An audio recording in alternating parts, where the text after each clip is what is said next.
Hi everybody, welcome to Monkey Island Madness.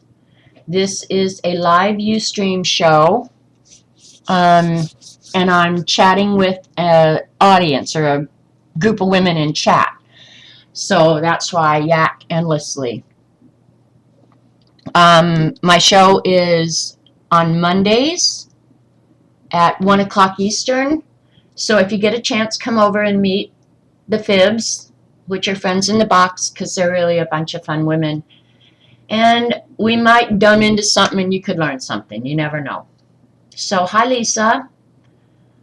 People are kind of slowly filtering in.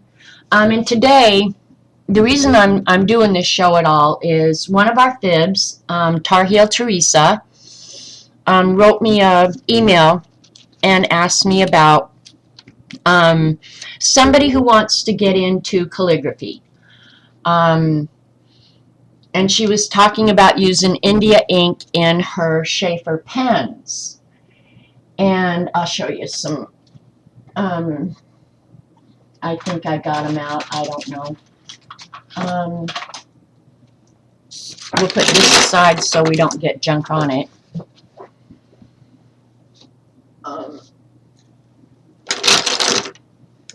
Just some different kind of pens. And this is probably just one box of my pens.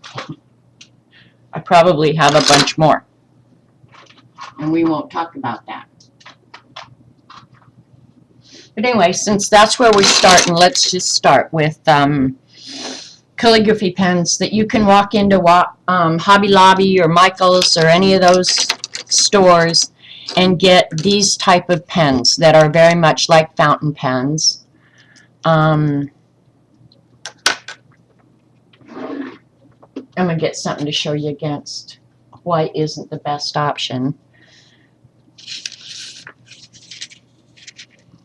But see, you can get the calligraphy nibs. And I think when you buy these pens, it will give you a fine tip, a medium tip, and a wide tip.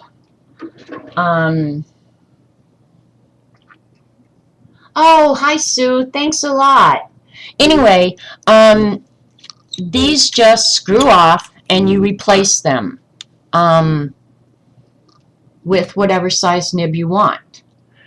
And the screws are interchangeable, so you don't necessarily have to use a Schaefer in a Schaefer body or anything like this.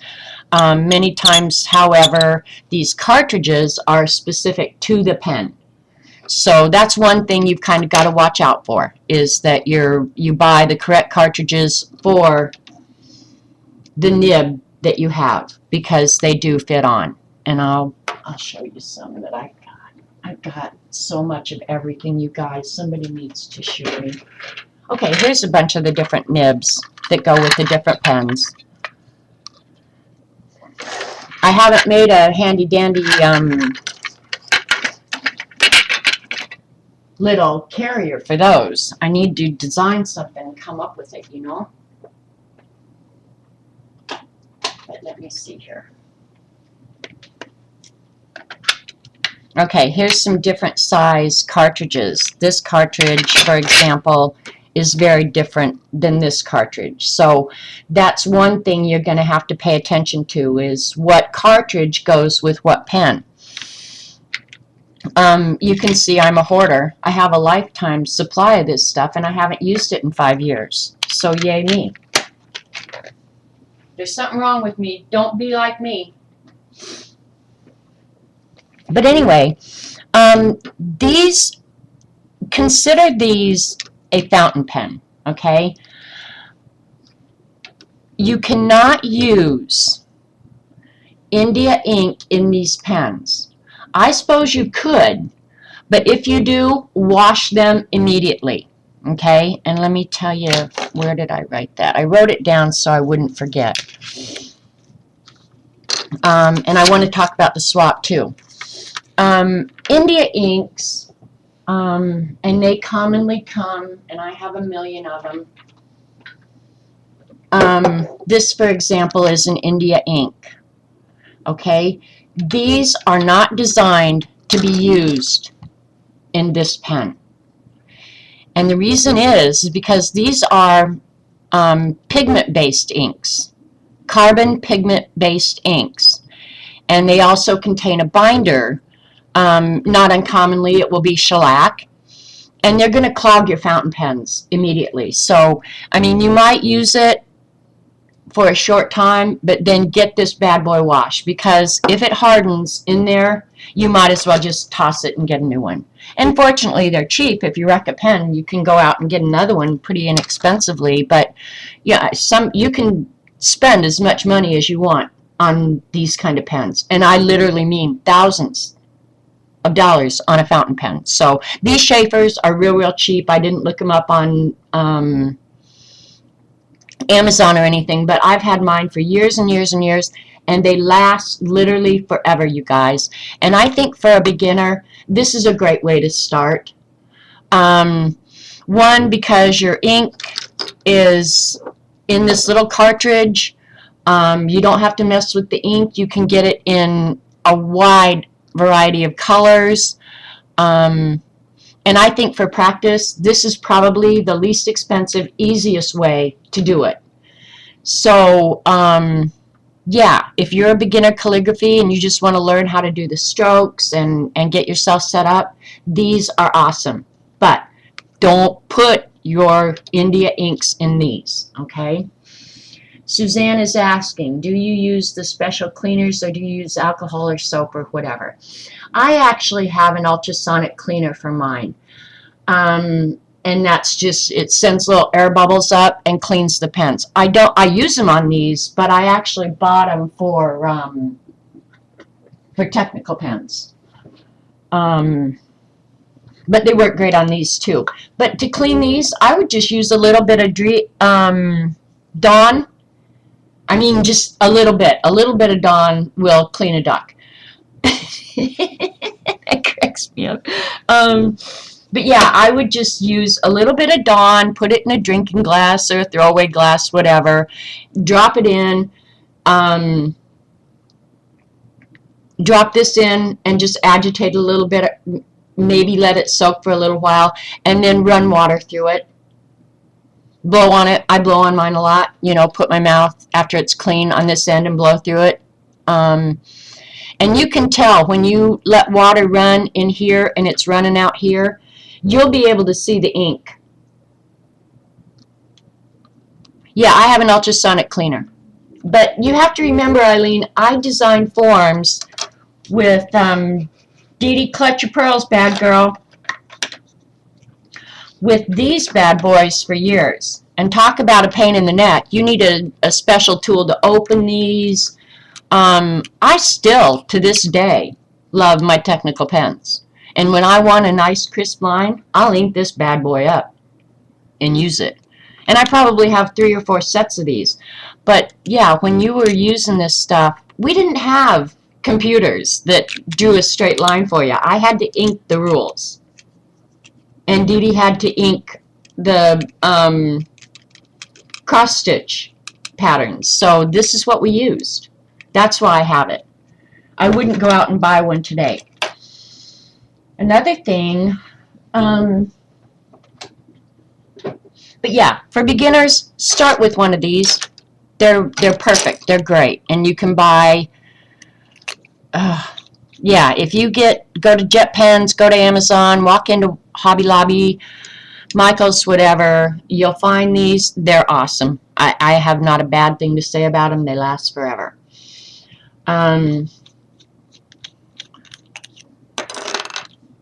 You can buy these, but because I have a lot of fountain pen ink that I buy in bottles, I actually refill these. So I can have more colors. And you'd think I do this all the time. I just told you, I haven't messed with this stuff in 5 years. So, but what I do is I clean it out. I get a hypodermic needle. You might think I'm a drug user, but I'm not. This is all for ink. Use this and this, grab out the ink, and refill these. if you're going to be doing a lot of practicing, whatever, this probably is the cheapest way to go, is just refill your little things. And these holes, they don't leak. I mean, they don't get bigger or anything if you're gentle with them. So yeah, you can refill these little cartridges if you want. But it took a lot of years for me to collect up a bunch of this fountain pen ink. Are there any permanent inks that will not harm your pens?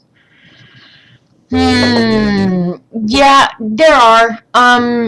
Carol, go on. Let's see. There's a bunch of Goulet pens, jet pens. Type in permanent or waterproof fountain pen inks, and you can get them. Yeah, the Noodler's Bulletproof. The Noodler's black ink is awesome. Yeah, you can't hardly beat that. So, but yeah, there's as many inks as there are people in the world, I think.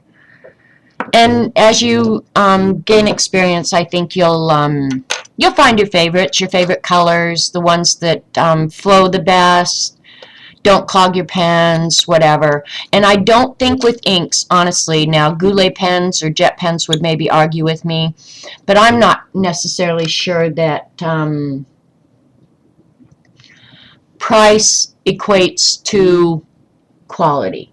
I think like some names of inks charge more, but I'm not convinced that it's a superior product. But that could be my inexperience too. So don't quote me on that, and don't go around saying that. But yeah,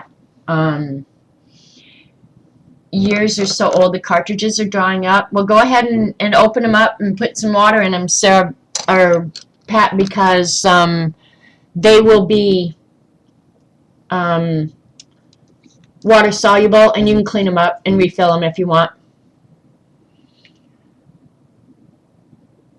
Sarah, no, I don't believe that. I mean, we can try it, but I don't believe it is. Another thing you can watch for when you're buying these pens is, what the heck is wrong with this converter? I got it all screwed up. I'll have to fix that. But anyway, you can get these converters where you can just fill the pen, dip the pen. I twisted it rather than just pulling it straight off. But you can buy pens that have these converters. And what you do is you stick your nib into the ink, not this ink, but let's say this ink. Dip it in there, push down, and this will fill up with ink. So you can do that. Oh, hi, Teresa. I'm glad you came. I was just talking about pens and your Schaefer pens. So this is just a cheap fountain pen. But yeah, you can get these pens now pretty inexpensive. So, and you can spend a lot. This is my most beautiful pen. But I don't even have it inked up right now. Oh, wait, maybe I do. I think I might need to clean this. Okay, so do you have any questions? Now this one has a screw converter. Okay, this one you can dip in the ink. Just screw this like this, and the ink will suck up into your, what do I want to call it? Reservoir. I do not see a Pilot Parallel pen. I'm trying to think, a Pilot Parallel. I have every pen, Carol. This isn't all the pens, you guys, so I only took out one box of them. And you can see it's a mixture. Oh, there's another hypodermic needle. But yeah, there is absolutely nothing wrong with these pens to start with, so get a good one. This is a Schaefer right here in the bold. I call it wide. Let me see here. Okay, there's a Schaefer medium. Let me find the fine. Oh, there's a real wide one. But that's for a different pen. There's a Schaefer Extra Fine, which is going to write, well, it's got a little bit of a calligraphy nib on it, not much. Another thing, Dee Dee, correct me if I'm wrong. Okay, and there's italic fine. So these are all for italic face. You can get them in extra fine, fine, medium, and I think they call it bold. I call it wide. But this is what I think, and Dee Dee will correct me if I'm wrong. But when I started out, I thought it was easiest for me to use the wide nib, the wide or the medium. Wait and use your fine after you kind of get the strokes down, because this wide tip will show you when your downward straight strokes are not straight up and down, and I think you'll get more satisfaction because you can actually see the italic. With the finer nibs, you have to be really good to make those look good. Yeah. So they have a nib that is flat on both sides. You need to try it. Okay. Well, thank you for the enabling, Carol. I will absolutely try that. They were a great place to hide your gum. I think they let kids chew gum now. I don't know. No, okay, Teresa asked, can you refill the cartridges that come with, I'll go ahead and just fill one for you, Teresa, and show you. It's no big deal to me. I can always clean it. Yeah, see, Dee Dee agrees with me that use your broad nib or your wide or whatever they call it. Maybe it's broad. Maybe that's what the B is. Use your broad nib to start out. It'll be just a lot more satisfying for you. I promise. Let me get that other black one out, and I'll show you quickly how I do it. Let me get something here on the table so when I make a mess. I live with me, so I know what I'm like. I'll just grab my little extra Kleenex here.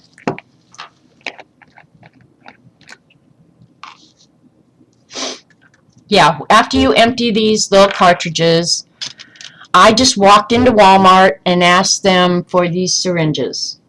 And I think they're for diabetics. They didn't ask me a question. Now, I've said that before on stream, and other people have said, oh, you can't do that.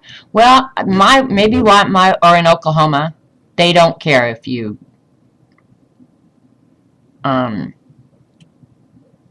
hypodermic needles. I don't know. But just stick it in there, suck it up in to the reservoir, stick your needle down in your hole, put your glasses on so you can see first. How about that? Put it in the right end. And then just, I want you guys to be able to see, just push your ink down in there. You can buy the ink pretty darn expensive. I'm not going to put a lot of ink in there.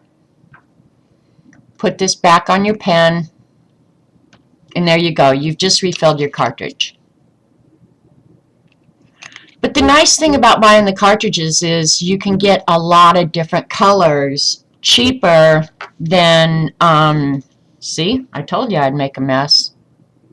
And then I just wash this. Just run water through it is all I do. And this ink, actually, that I just broke the label, I got this on Wish for, it might have been $5, because I just wanted to test it. And when I got it, I was like, well, shoot, there's nothing wrong with this, and it's a really, really pretty blue. Okay, and the difference between India ink, this is what I was going to tell you guys. The difference between India ink, which is carbon pigment-based ink, and fountain pen ink. Fountain pen ink is, in fact, a solution. The pigments, the dyes, are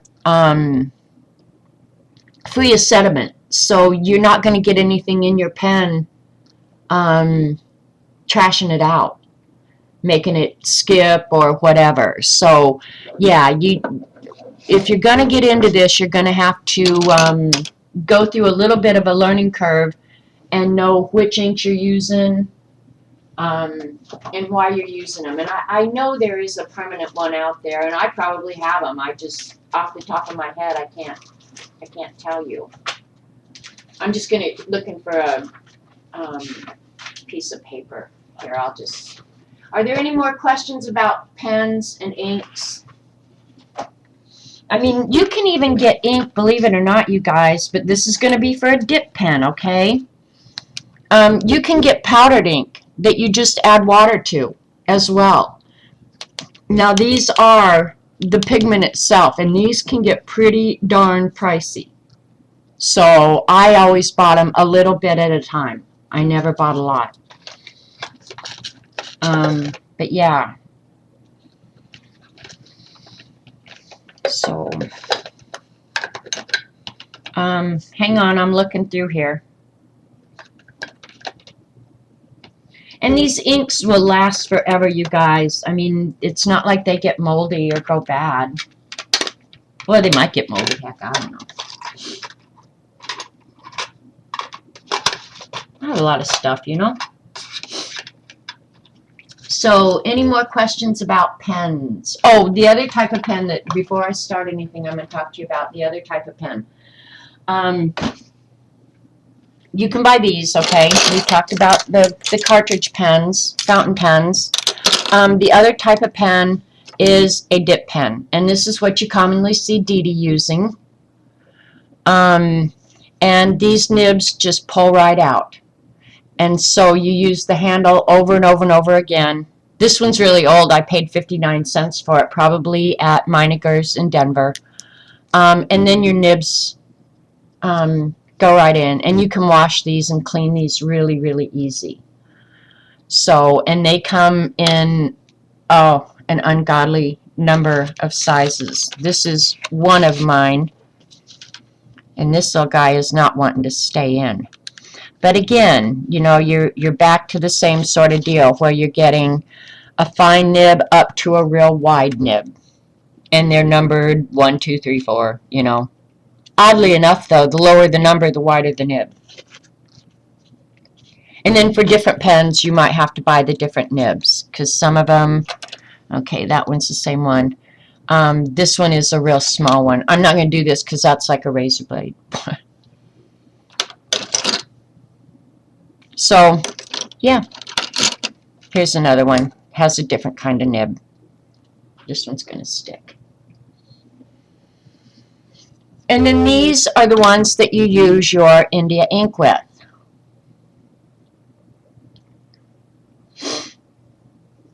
All right, so you just dip your nib in and right away. But for practice, honestly, use your fountain pen. These are fun. I like these. But for most things, use your fountain pen.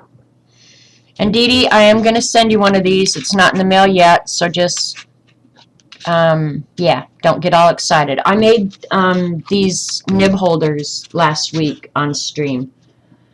So I figured Dee Dee might have a few homeless nibs. So I'm going to send her one, and I have 2 left over. So those will be a giveaway at some point. So those are the different calligraphy tools. And if you have questions, if I can, I'll be happy to answer them. I need to organize this stuff a little bit. It's everywhere, you guys. It's everywhere. You have no fountain pens or dip pens, but you're okay with that. See, I think you have to decide if it's something you want to do, learn, invest in, because, you know, anytime you get into something new, there's an investment, you know. A lot of this stuff isn't free. Nothing's free.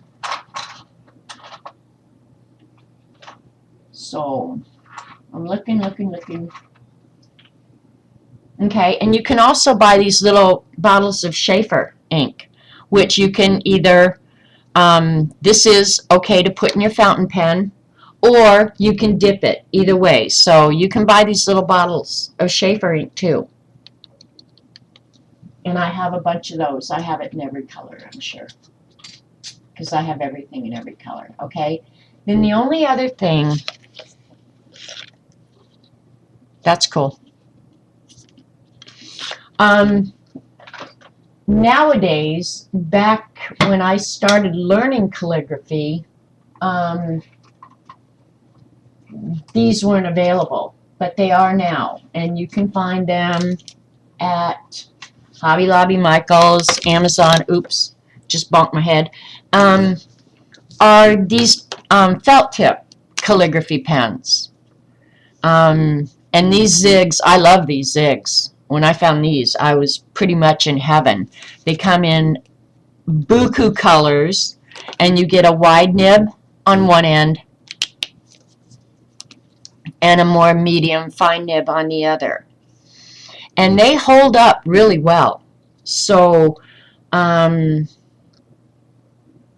yeah.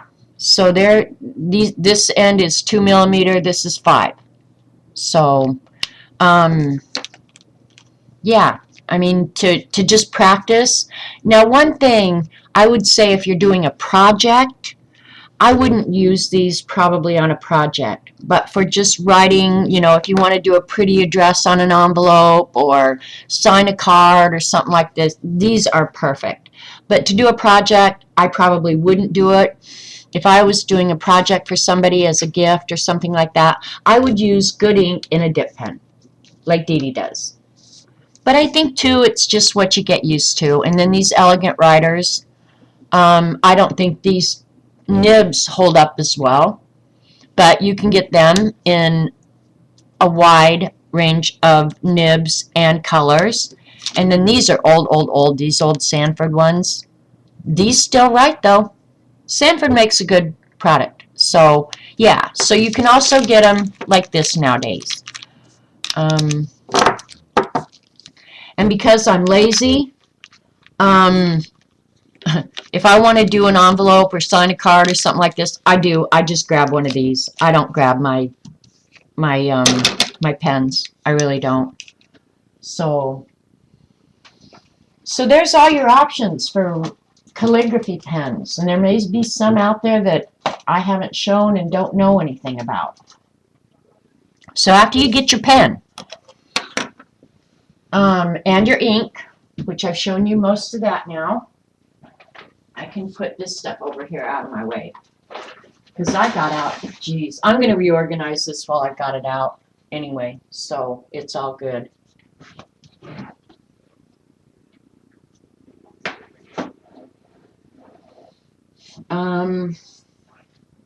Then you need probably just some instruction, you know, how to make the letters and stuff like that. And this is where books and reference material comes in really handy.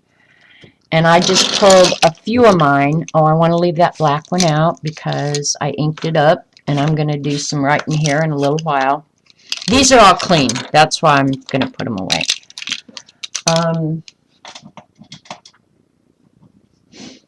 And you don't have to have 100 like I have.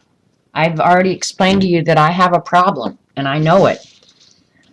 So I'll just do these one at a time real quick. You guys, I've had some of this stuff for literally ever. But if I was going to start out, this really is what I would start out with. Just this Speedball textbook. This is the most useful little book ever. And I'm sure it's inexpensive if somebody wants to go look it up and see if you can get it on Amazon. But the nice thing about these books, these reference books, is they show you the alphabet, they show you the spacing, and they show you the strokes, how to make the letters.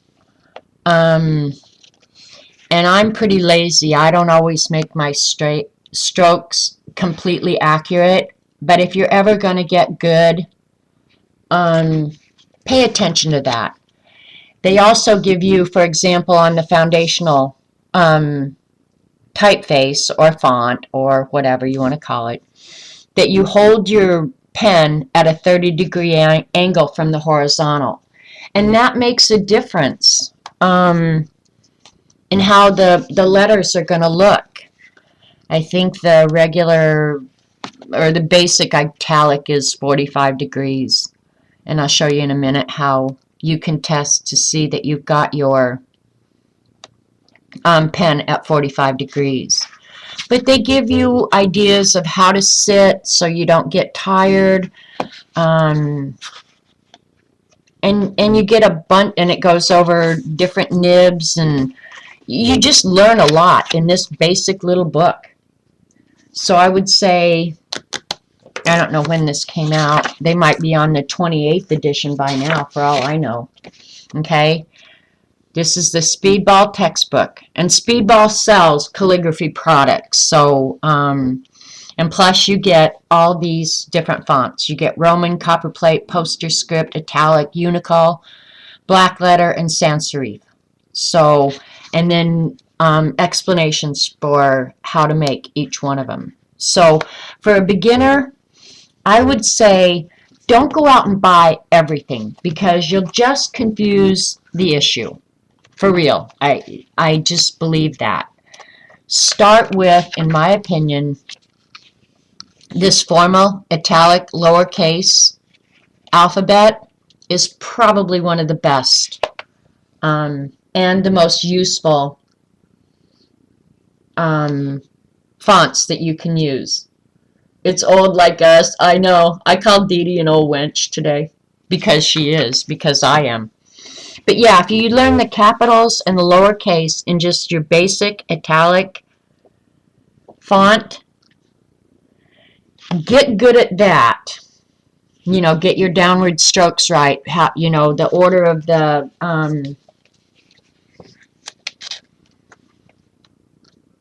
I just read chat and Eileen is giving me shit as usual.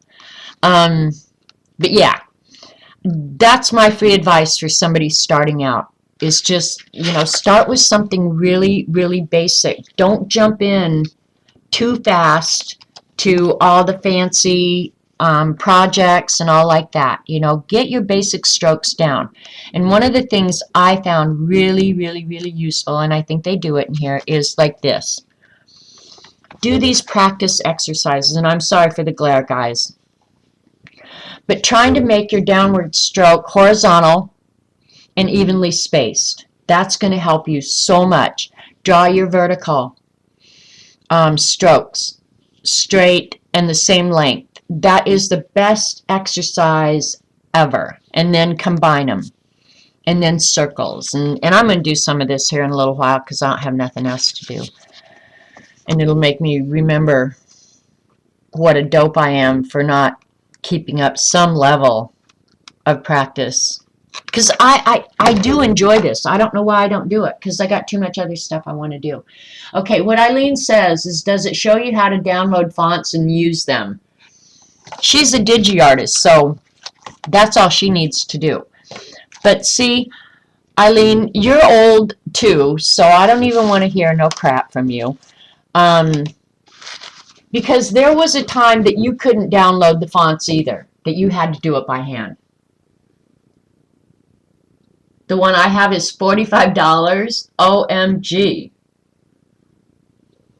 This book is $45. If they have newer versions that are cheaper, buy the newer version.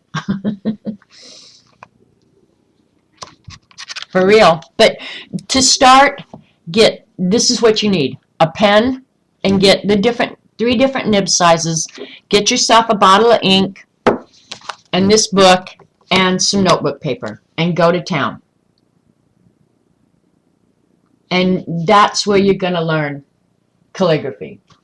And then, because if you're like me, you have to have, this isn't enough. But really, honestly, guys, that's all you need. And I would say limit yourself to begin with, because I think you'll get going in too many directions. And if you don't get the basics down, yeah, you got to get the basics. Okay, 97 cents. Okay, there you go. This is a newer book I got. Let's see. Oh, okay, here's a little grid for fine nibs, grid for medium nibs, and grid for broad nibs. Those seem a little small to me, but That didn't come in there. I don't know where it came from. But this, again, is the same thing. It'll give you a bunch of different fonts, the basic structures, what angle to hold your pen at, probably some projects here in the back. Yep, some illumination, which this is what I love the most. But yeah, this is just nothing but a book of different fonts that you can learn to write. And they all have such fancy names. Why wouldn't you want to learn that? Dee Dee gets way more fancy than I do. But see, this is cool, where you put the little serifs on. The things that hang off the letters are the serifs, you guys. And when you see a sans serif face, it will not have the fancy little things hanging off the edge. That's the most basic way I can say that. So I like this book because it gave you buku alphabets. And I know this is one of my newer ones. I probably haven't bought a calligraphy book in 10 years, but, and then it gives you a bunch of information about supplies. You can do it with gouache, and, you know, of course gouache is going to be for the decorative part of it, but that's another pretty good book. I like that. I don't know where I got it. I probably got it, holy crap, I know I didn't pay 25 bucks for it. But all these, I'm sure, will be on Amazon. And another recommendation I would make you guys to save money is look in Amazon's used books. I've gotten some great books in the Amazon used books. This one I probably bought at Hobby Lobby or Michael's. Probably Hobby Lobby because, well, I probably had it for a million years. But again, these books are nothing but buku alphabets.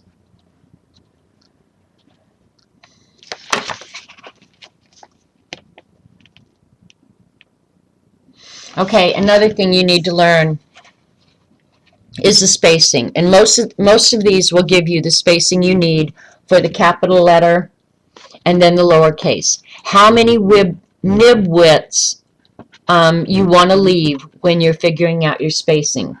So you're going to have to do, if you're going to do a project, you're going to have to do some forethought because the capital height on this particular alphabet is 7 to 8 pen widths. The body of the lowercase is 5, and then the ascenders and the descenders. So that's another thing to consider. I practice just on notebook paper. But if I was going to do a project, I would go ahead and figure out the spacing.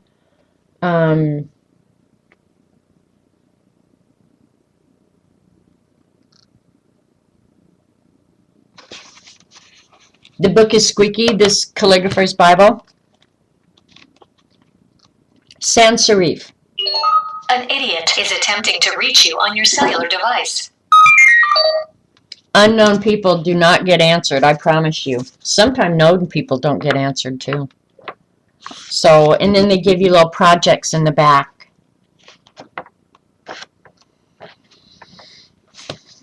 I don't know, I think it's kind of a dying art. I mean, I really do. This one I've had, this is maybe, this one and this one are my two oldest books. They got the most use, for sure. This Art of Calligraphy, I love this book too. $7.95. So, why do I have it bookmarked? Let's see. Oh, how to do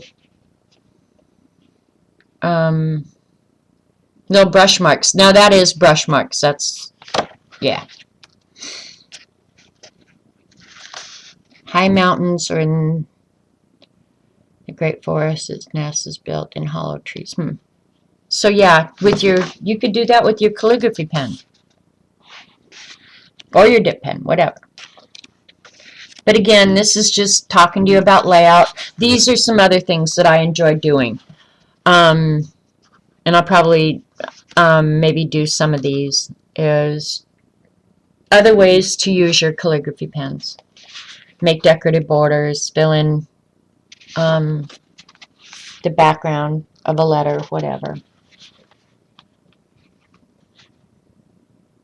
The width of, yeah, Dee Dee just explained that the width of the stroke of each pen nib is how you measure. But when you get, I would say get yourself a good basic book, and you'll learn all that. See how they've used their pen to adorn that? That's really pretty. Okay, Pat just said she practiced with a flat carpenter's pencil. It was easy and cheap. That's a great idea. I never did that, but yeah, that is really a good idea, Pat. You think brush lettering is going to bring resurgence in calligraphy? That could be. I mean, more people are talking about brush lettering. And this talks about laying out a book. And some people are going to have absolutely no interest in that. I think this is a great piece of art. I like this for a calligrapher. And you can use feathers as a dip pen. Go out and pluck a goose. Eileen, that is your chore for today. This is a challenge I am presenting to Eileen. I want you to run out in your yard, find yourself a goose or a flamingo, yank out a feather, and write me a letter. You like what Paula did with her markers? Oh, yeah, where she did the using the ink out of one of those. Yeah, that was cool. That was one good idea your ex had. That's funny. So, yeah, go out and pluck a goose and write me a letter today, right now. Another thing you can do that is really cool, if I had a number 2 pencil or 2 number 2 pencils, is tape them together. I should have done that to show you.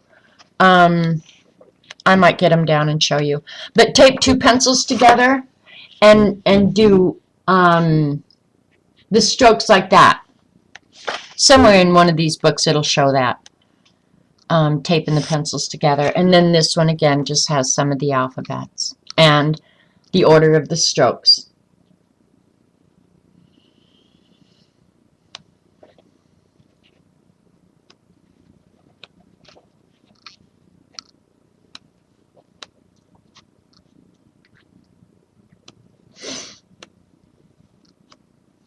So yeah, I like this book a lot. This one got a ton of use, lettering and calligraphy, and it talks about tools, a ton about the tools, which is probably why I got into calligraphy, so I could buy all this junk. But yeah, look at, you get to buy all these cool tools.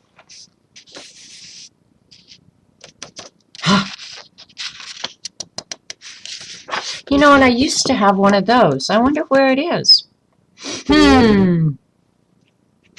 So you can enlarge and scale your letters.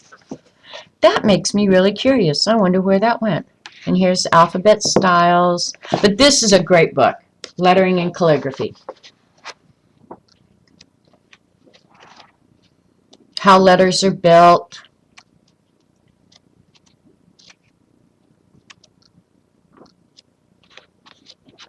And then I think it was in the back of this one. Maybe not. Yeah, just some really fun lettering.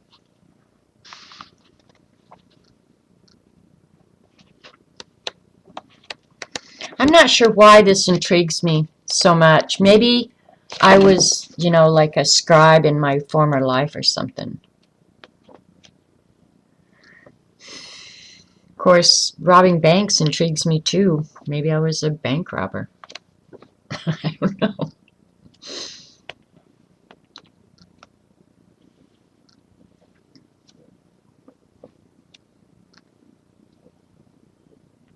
If it's wooden, it was in your garage.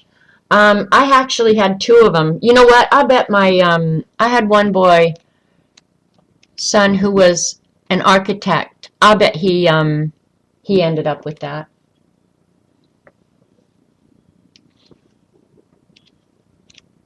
I know he got my glass layout table, which I have missed enormously. So I don't know.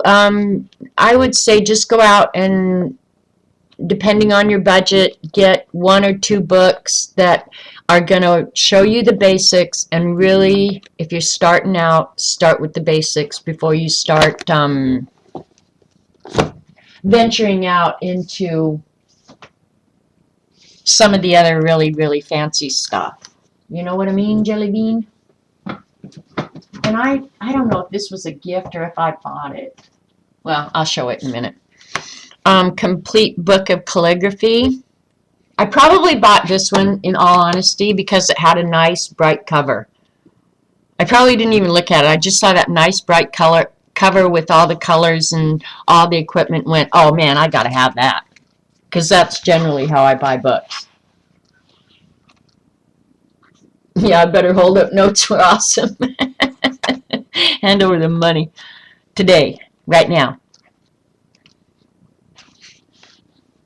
But yeah, this is a real colorful book, and probably talks more about projects, how to use your calligraphy in cards and envelopes, and but I would say here's where they show the double pencils taped together to make your strokes like that. I think that's really good practice.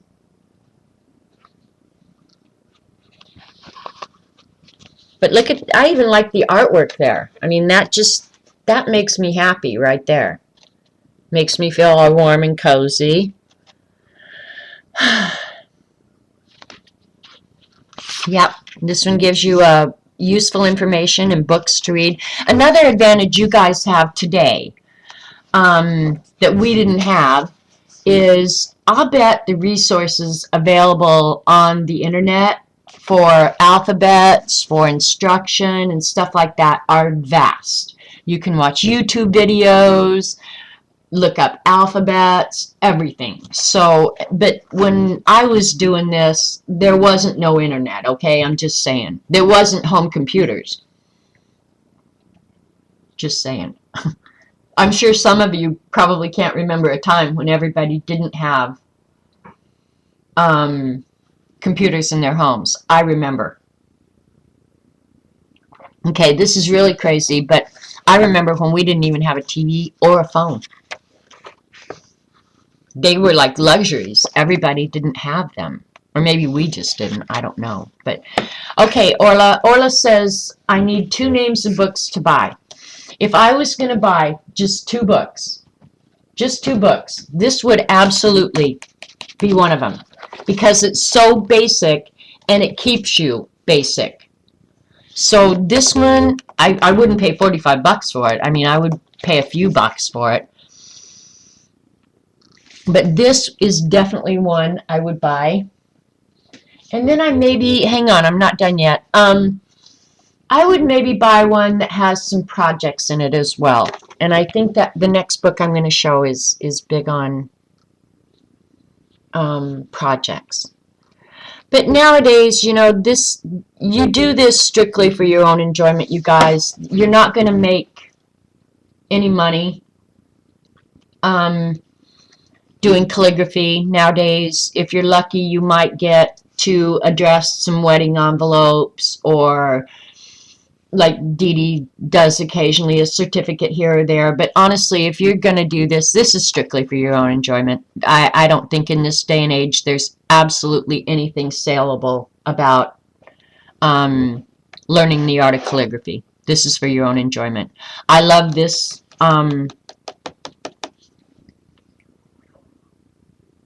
type of lettering, using brushes to letter. I would actually like to get better at that.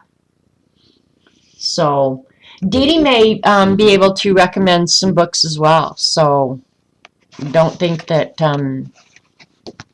I'm the guru here because really I'm not. But I've told you guys before, and I'll tell you again, illumination is absolutely my favorite art, and I wish I was better at it. I wish I was better at a lot of things. You know, the one thing I should be really good at, because I get so darn much practice, is cooking. And I have zero interest in that nowadays. Zero. Not that I ever did, but when you have hungry kids, you do it. So this is kind of a fun little book, but I wouldn't buy this early on. This is not one I would buy as a beginner. I think I've seen Dee Dee show this one. This is The Art of Calligraphy, a practical guide to the skills and techniques. This again, I probably had this book a million years. And it's just an instruction book. There's nothing fun about reading it, but if you want to learn this, it's just a good book. And this has more color in it. I wanted to find a book to recommend that has more projects in it. See, here's more illumination. I love that.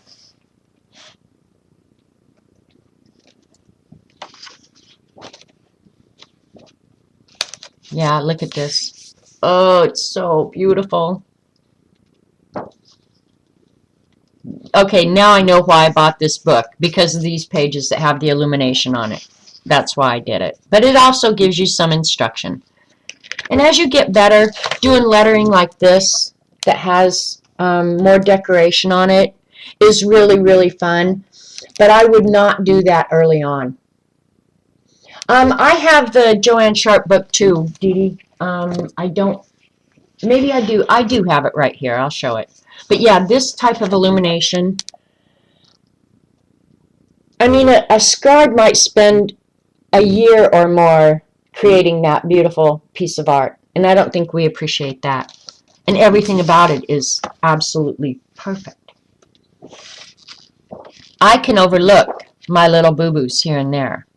So this is not a book that you would buy. Look at that with a map. Now that's one project I would like to do, is create my own map and use calligraphy pen to identify the locations and stuff like that. I think that would be fun, since I have my new map book. But look at this art. I mean, it's just so amazing and fabulous. Who wouldn't love that, except Eileen? She'd rather just do it on the computer. And I'm not saying that that doesn't take skill, Eileen. I know it does, because I don't know the first thing about it. Wouldn't know where to begin. But, yeah. Okay, this is an article about carving your own cane pen, which is kind of cool too, or a reed pen. I'm not sure I'm going to go to that extent, and I need to do my family tree like this.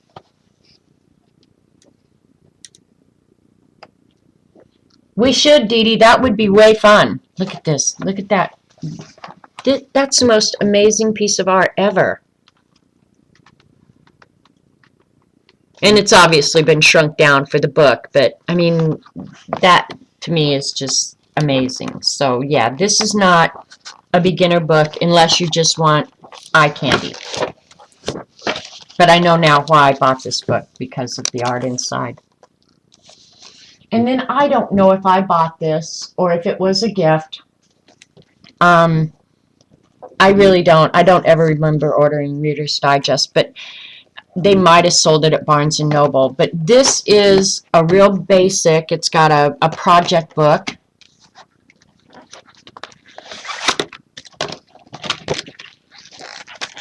Which I love eye candy like this. So I'm cool with stuff like this. And it inspires me. Not in the last 5 years, however. But yeah, it inspires me to try new stuff, or you know, spend an afternoon just doodling and doing whatever. Not that I have to create a finished piece of art, just something to make myself happy. Here's it in this kit. It came with a technique book. Okay, and this is another thing. I think when you buy the calligraphy pens at Hobby Lobby or Michael's, the Schaefer's, I think this is a Schaefer. Might have been in one of the others. But generally, when you buy the pens, they give you the basic italic hand and some of the exercises. So, you know, initially, you may not even, yep, this is from Schaefer. I would say this little handout they give you is invaluable too. Absolutely invaluable.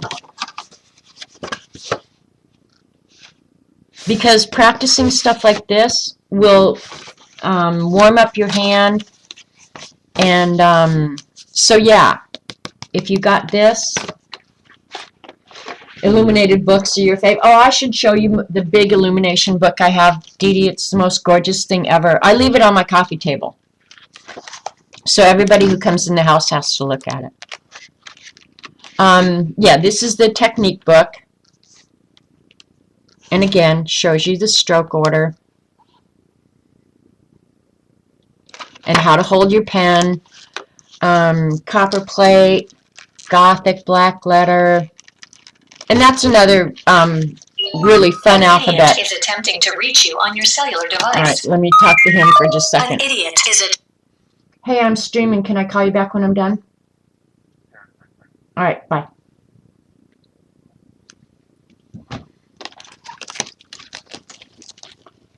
So, anyway, I might have gotten this at, I'm going to leave that out, Barnes & Noble or somewhere where they sell those kits. And then look at, I don't even have that. I need to get this out and play with it.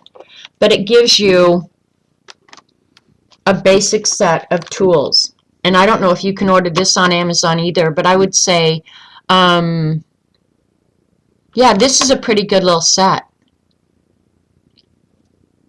Never used it. You got yours at Staples and it didn't have any kind of guide or examples. Okay, Teresa, I'm going to send you some, so don't sweat that. You probably have it. You probably do, Dee Dee. It's a beautiful big coffee table book, and oh, it's just so gorgeous. And the thing about those books that kill me, I was in printing for a lot of years, and I know what it costs to put together any type of printing project. I'm shocked when I go into Barnes & Noble, and maybe it's because they're being printed in China, I don't know, but I'm shocked that they can put out those books as inexpensively as they sell them for. Because I know the upfront costs. It's incredible, and they practically give them away. So I have not, Ange. I'm going to talk about the ATCs in a minute. Hi, Laura. Welcome home. So so that's what I got out to show you. It's probably a fraction of what I've got.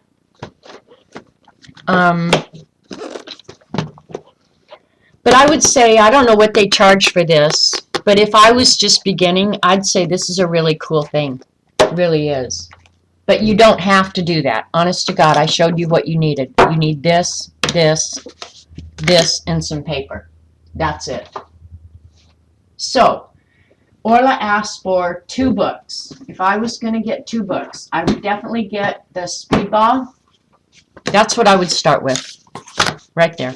That's what I would start with.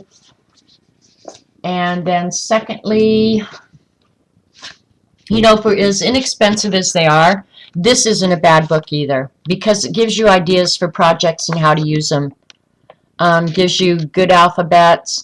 It's not as good in instruction though, so early on, don't buy that.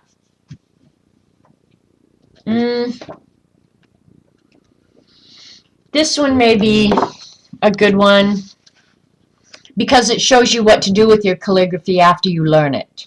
And that, I think, is, that's valuable too. How to do a layout, how to do spacing, balance and that sort of thing, how to center your lettering, different things like that. That's, after you get good at a particular alphabet or whatever, yeah, then I would say your next instruction book would be how to use what you know. So you need a project book. That's what I would recommend. A basic instruction book and a project book. And then I just pulled out quickly so you guys can laugh at me and make fun of me. I'm going to leave that out because, Teresa, I'm definitely going to make a copy of this for you. Teresa doesn't have any instruction books. So yeah, I'm going to send her some basic alphabets and different things to get started. And I have for years and years and years. And most of my practice calligraphy, I threw away. I didn't keep hardly any of it.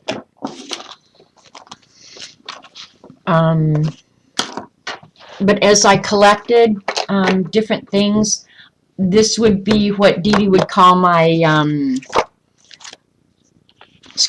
calligraphy idea book. Okay? It's a big old 3-ring binder, and it has just anything I wanted to remember or do with calligraphy. So there's a bunch of old practice sheets. I used to practice in a steno notebook because you can, they're cheap. Here I was doing front and back. I must have been afraid to use the paper, man. That I was going to run out of paper. Oh, stuff like this where you're just drawing, you know, the practice vertical lines and stuff like that. Look at how bad that is. Somebody needs to spank me. But yeah, so just get yourself some inexpensive whatever and practice, practice, practice. That would be my best advice, is just, and put yourself together a notebook like this where you can kind of keep all your stuff together. Because one thing about calligraphy that I believe is, as you practice, you can see yourself getting better. And you can look at something and say, oh my gosh, that was so bad. I'm glad I don't do that anymore.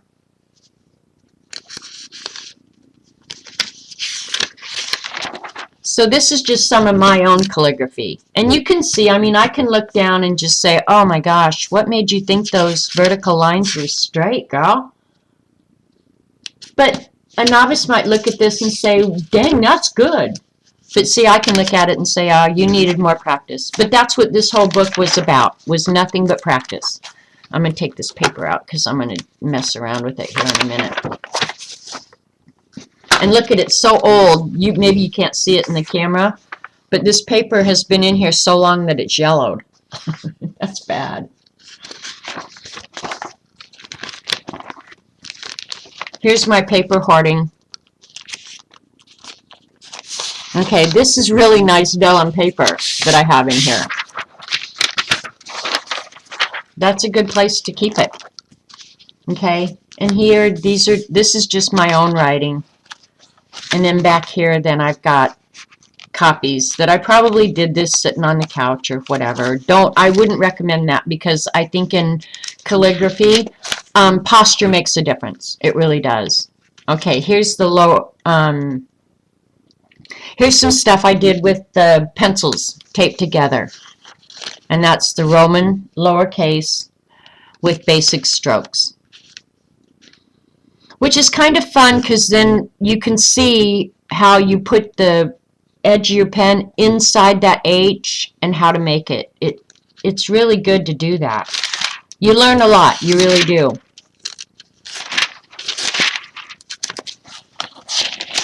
And I probably traced those, you guys. That wasn't probably out of my head. I probably did trace that. And here's the whole study I did on the geometry of calligraphy. And on the Roman alphabet, they say there's 10 basic strokes or 13 basic strokes. So, yeah. But you can see, I mean, I really did study this. I really did. Made myself write, and because it was something I was really interested in, and I wanted to learn it. I haven't looked at these books in forever.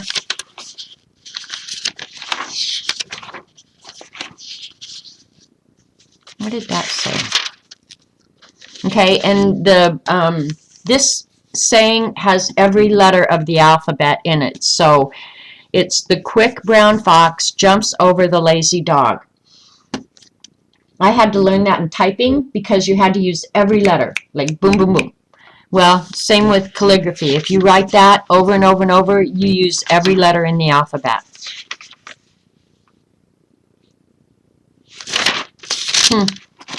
So that's what this whole notebook is, and that's something I would recommend that you do. And you can buy on Amazon or anywhere, really, practice paper that gives you the correct spacing and the correct angle and stuff like that. So, you know, if you're so inclined, look for that too, because this is axis sheets for italic lettering. Duh. That helps. And then here I'm obviously just playing. Hi, Kate the Skate. But yeah. Oops, can't show that.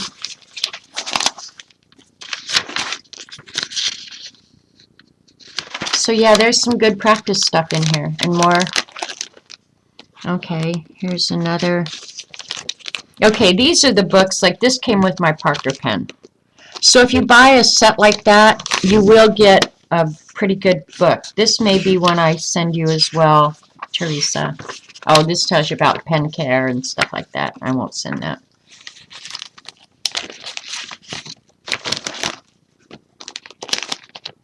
More Speedball Elementary Alphabets. This was $2.66 at Meinecker's in Denver. That had to be 20 years ago or more. That's a good one, though. This has a, I definitely will send you this one. Just basic alphabets, how to make block lettering. I will definitely be sending this. So get yourself a notebook and go to town.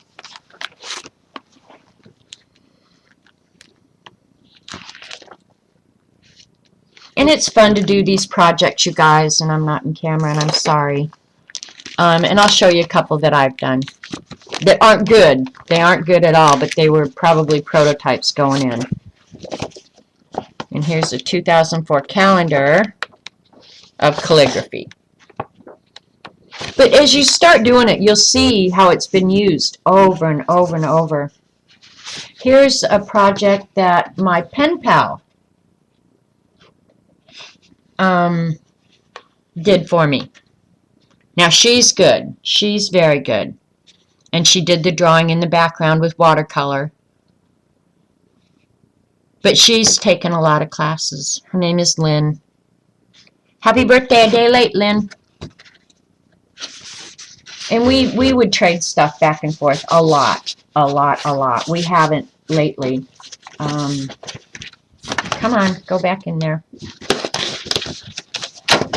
There we go. So, yeah, get a notebook and keep your stuff, because with calligraphy, that is one art that you can definitely notice your improvement if you practice. For real, I believe that. And then I was just going to show you a couple of projects, bad projects, that I've done. Where's this? I have too much junk, you guys. You probably noticed that. This is one of my projects. Let me get a...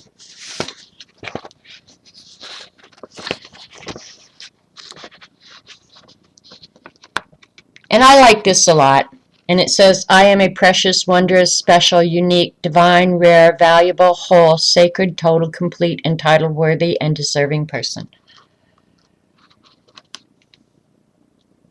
And I made a bunch of bookmarks and sent them out to a bunch of my women friends. So this one I am going to redo because I like my border art.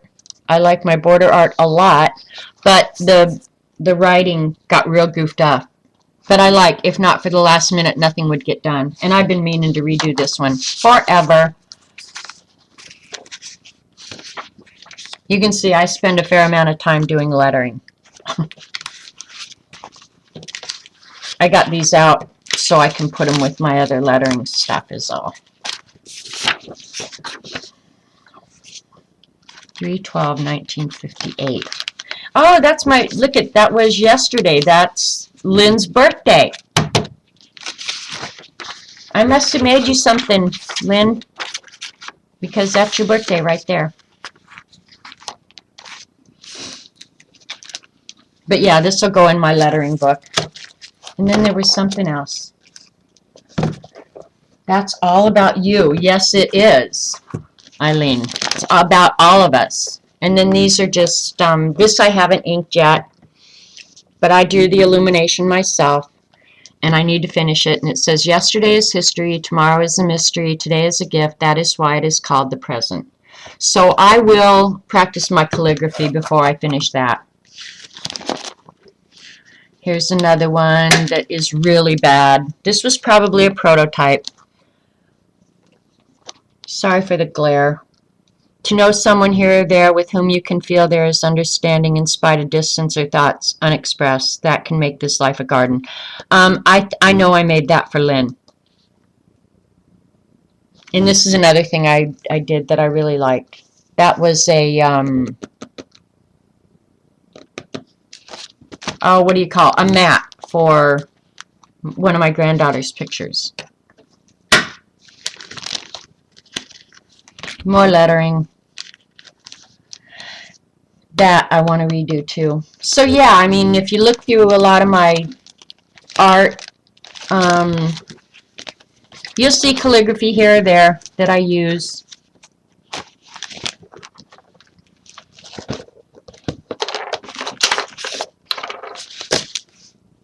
See, you guys thought I was organized. I am not organized, you guys. Not at all.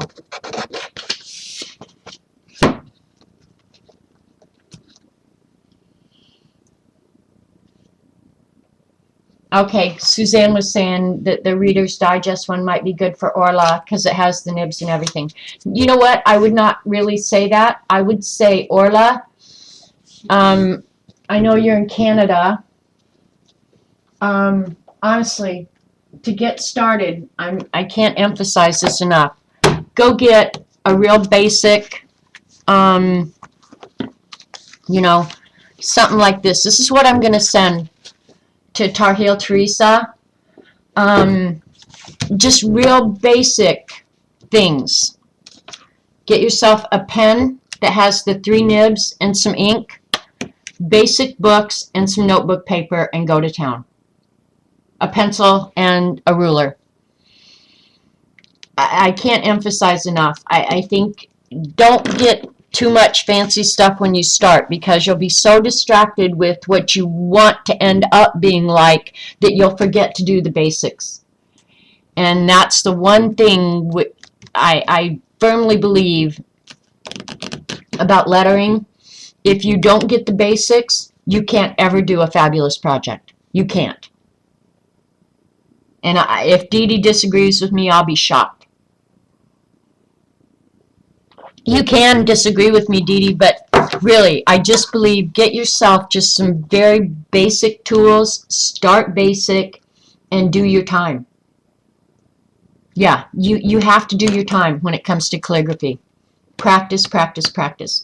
But one thing, at least for me, that I found about calligraphy, and I took that paper out, for me anyway,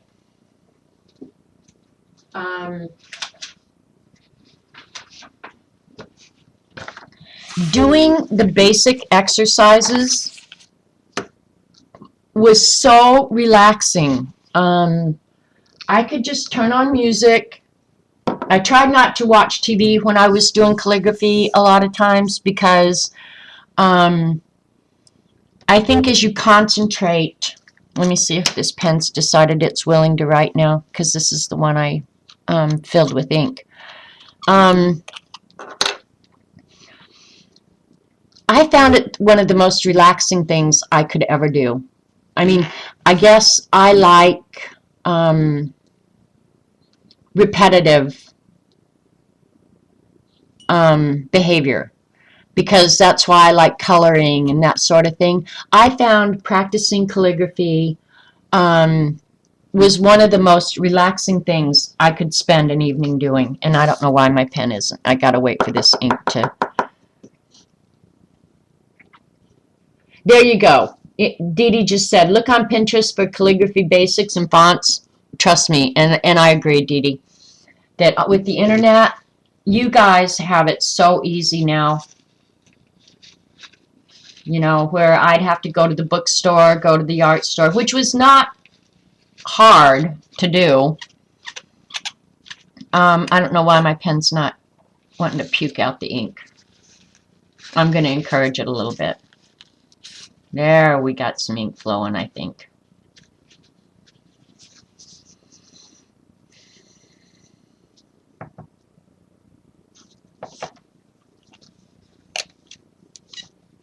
Yeah, you could spend a lifetime on Pinterest looking at everything. It's almost frightening.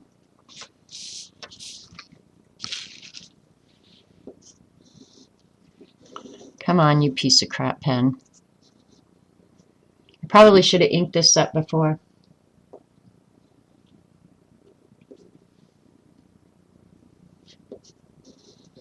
Nope, I don't know why this isn't wanting to work. This may be the pen that I put the white ink in. Remember that day we did the white experiment? I may have ruined this pen. Let me yank out another one. What the heck? I got nothing but time, nothing but time. Bear with me, guys. I'm not going to fight with a pen. Life's too short.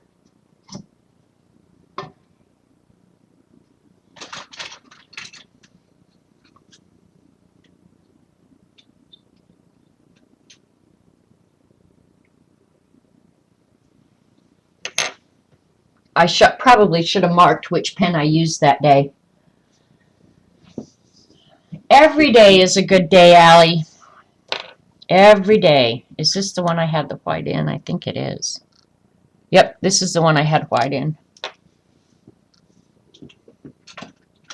Now I put all that junk away.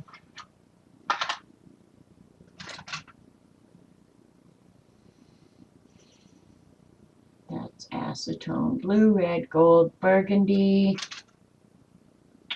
I'll just put black in there. No, I just filled it, Dee Dee. I'm wondering if it's the pen that I used that white ink in.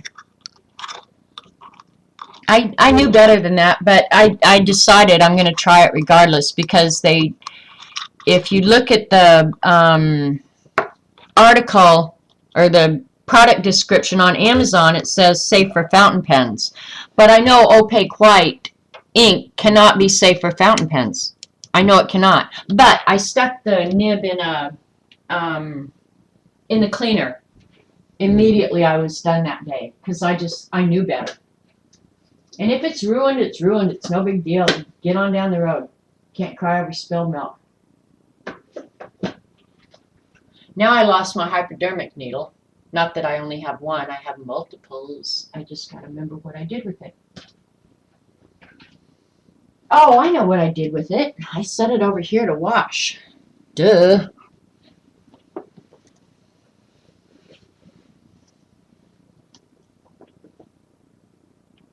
I guess I could do a dip pen too, so I didn't have to clean all these. I think I will. Well, no, because I want the beginners to see, so never mind.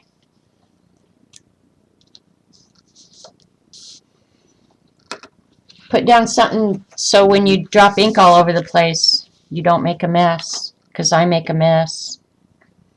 And I've had some of this ink, you guys, for about 1,000,000 years. I've had it as old as Eileen is. I'm not going to put a lot of ink in here.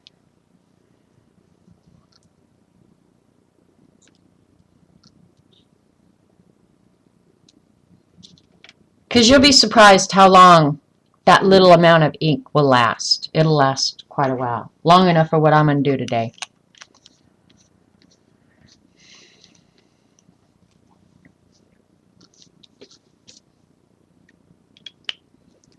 And I don't mind putting the blue ink in with the black ink. That little amount of contamination isn't going to hurt anything, but be mindful when you do stuff like that, that you're, yeah, you're being careful not to contaminate, cross-contaminate. All right, I missed something, so hang on a minute.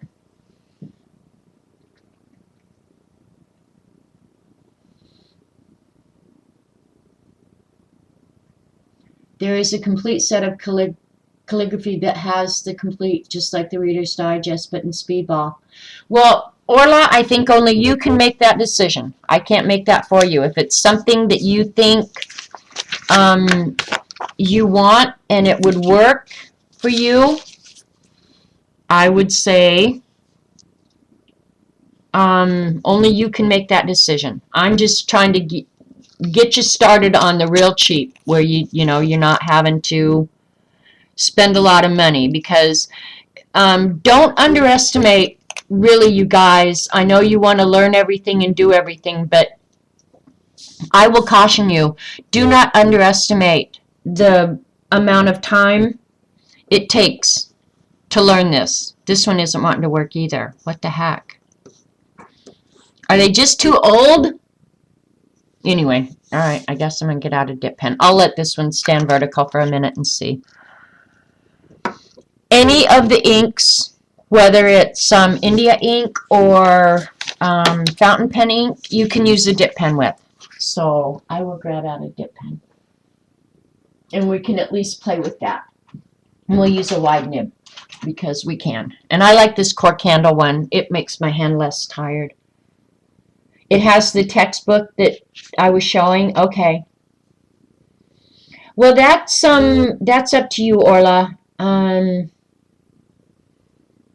Yeah. Really. And I don't have a cool stone like Dee Dee. I probably should get one, but I don't. I'm going to use this Bombay Blue, and I'm just going to dip in the bottle. Really, Orla's going to have to rent a truck to go home from Maryland. And Orla, I would say, I don't know how hard it is for you to get out and do things, but I would say somewhere in your town you should be able to find any or all of this, because calligraphy has kind of been making a comeback, and I notice the supplies and stuff everywhere. And the advantage to having a stone like Dee Dee has is you don't get your pen all goofed up. I'm just going to get this one.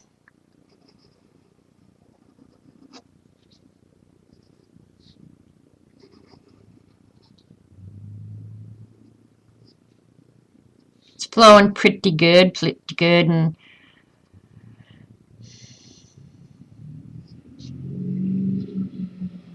but anyway, when you're gonna start, really, some of those exercises of just doing, I don't want to use the vellum,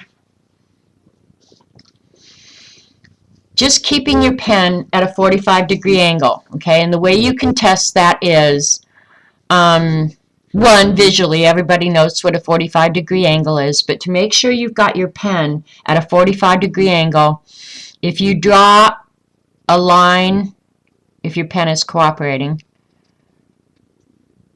draw your horizontal line, hold your pen at that 45-degree angle, draw your vertical line and your horizontal line, and the thickness of those two lines should be the same. See how my horizontal is not the same as my vertical? That means I'm not holding the pen at the correct 45-degree angle. So when you're starting out, that's a good thing to practice. Okay, and I am going to pour some of this out. Container, where is my container?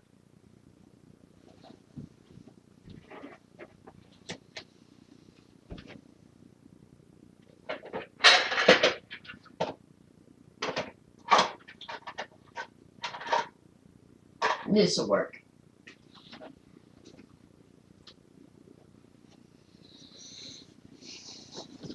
Did that make sense to you guys? Do you get that?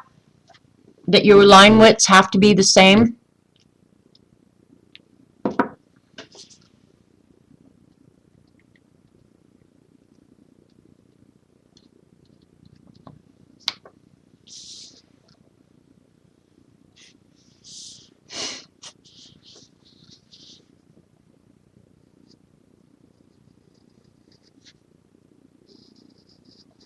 Really, when you're starting, just doing vertical rules like this and going slow, don't hurry, and then keeping your pen at a 45-degree angle, and I'll test that again. There, I'm better now. My line widths are about the same. That one's perfect. This third one, just about perfect. Line widths are the same. So I'm holding my pen at the correct angle. Now that's for a 45-degree. And then, you know, like, the only advice I can give you is be very mindful when you're doing this. And I'm not pushing here, you guys. I'm not pushing at all.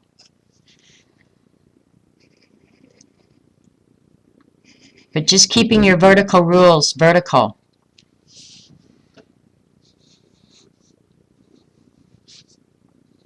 And I would say I'm more using my whole arm rather than, I don't know why this is skipping.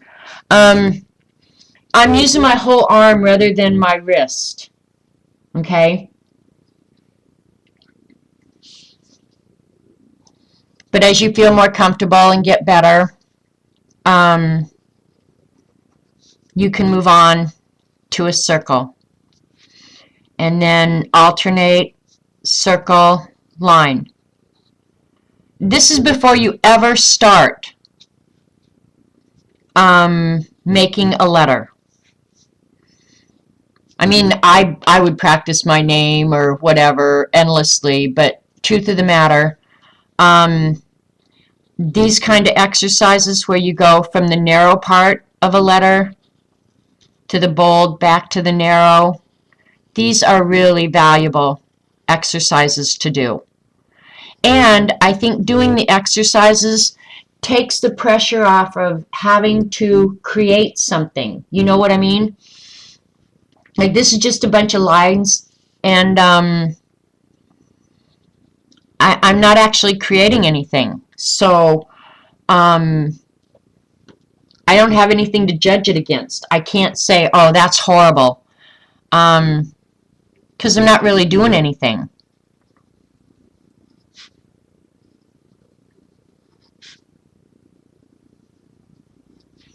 But just where you get comfortable with the thin and the thick, thin and thick, and trying to keep them uniform. Being mindful. And see how I'm getting worse and worse as I go? I'm tightening that up. That's bad.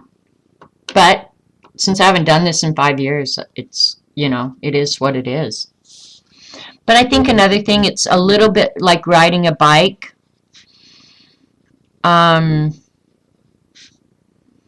It probably wouldn't take me but maybe a week or two to get somewhat proficient again. Not that I was ever really proficient.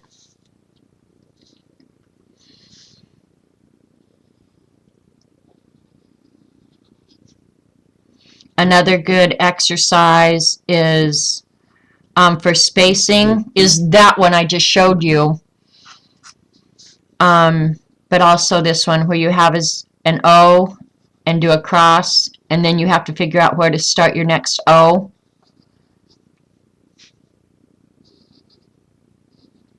And this is horrible. But this is a good exercise for spacing, because that's another aspect of it that you have to learn, is how much spacing do you leave between your A, and see how that vertical is not vertical. I think I would get that back pretty quick. But you do have to learn. You know, spacing is part of it. So do the exercises so that you get those basic skills. Now that I've started this, I could sit here the rest of the day and do this and make Robert Vaughn starve to death, and it wouldn't bother me.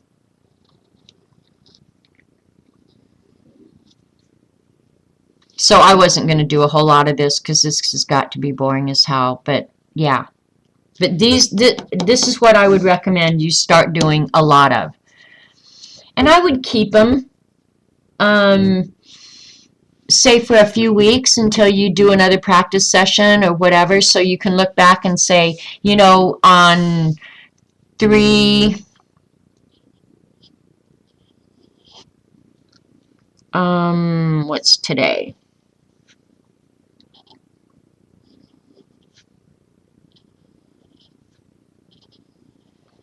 313, this is what it looked like. Hopefully by 323, my my vertical rules are going to be a whole lot straighter. They're going to start and stop at the same place. But I think that's why ruled paper to start with is really good. And why using your whole hand or your whole arm rather than your wrist is valuable. And that's true in drawing too, though. Because if you try and go like this, like you write with a pen, it's really going to suck. I'm just telling you. So you got to work more from your wrist and elbow and shoulder for a circle. But what else can I tell you?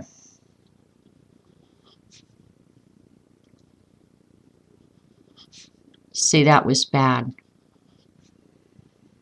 And I can feel when I'm using my arm rather than my fingers. I can tell the strokes are better, everything's better.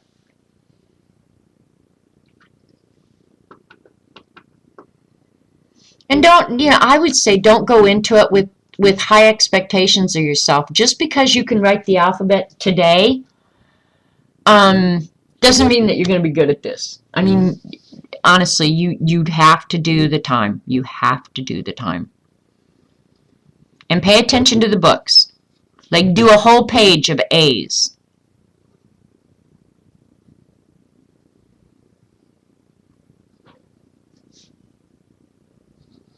Whole page of B's. Ah, thank you, Carol.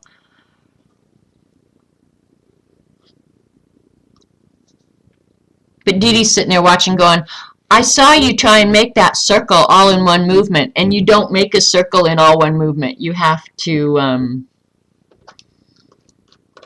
make it in two.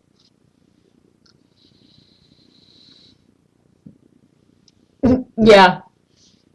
I don't know how he starved to death, dumbass. He couldn't drive into town and get himself a burger? Why are you calling me? So yeah, I definitely need to practice myself. I need just to do verticals. My verticals are horrible.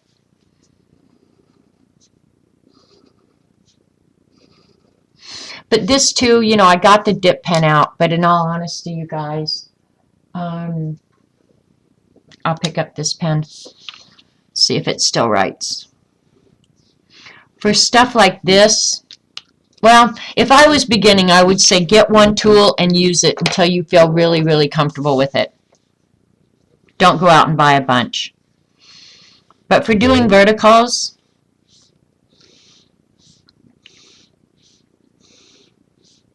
I would probably use a pen like this. So I'm not having to fight the pen, because it's the repetition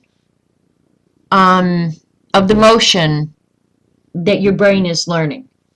So that's why I would be like, you know, any tool you use is fine, including a carpenter pencil, which I think is probably the best idea I've heard today. Oh, there, the pen decided. Now we've got, we're moving. But yeah, just buy some cheap old paper. Here, I'm going to use this pen now because it decided it liked me now. So, and I would say, date your work. So you know, this still isn't wanting to work perfectly, but it will in a minute. I hate to go over a stroke, too. Oh, good. You're having a hard time with the X letters? How to make an X? Let me think of it. Let me get my handy-dandy speedball thing out.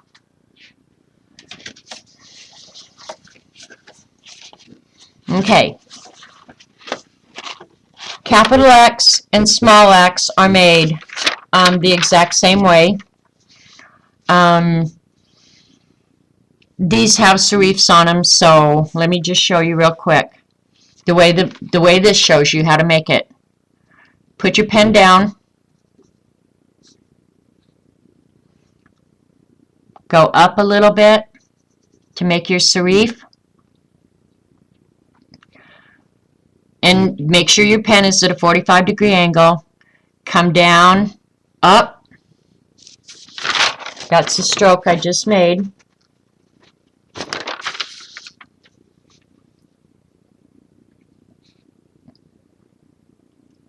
A little bit further out than your bottom serif. Put your pen down and pull it down toward you. Another thing, when you read the books, one of the things they'll tell you is, I don't want to say all the time because sometimes you push it away from you, but more often than not, you're pulling the pen toward you. And then just make that, that motion over and over.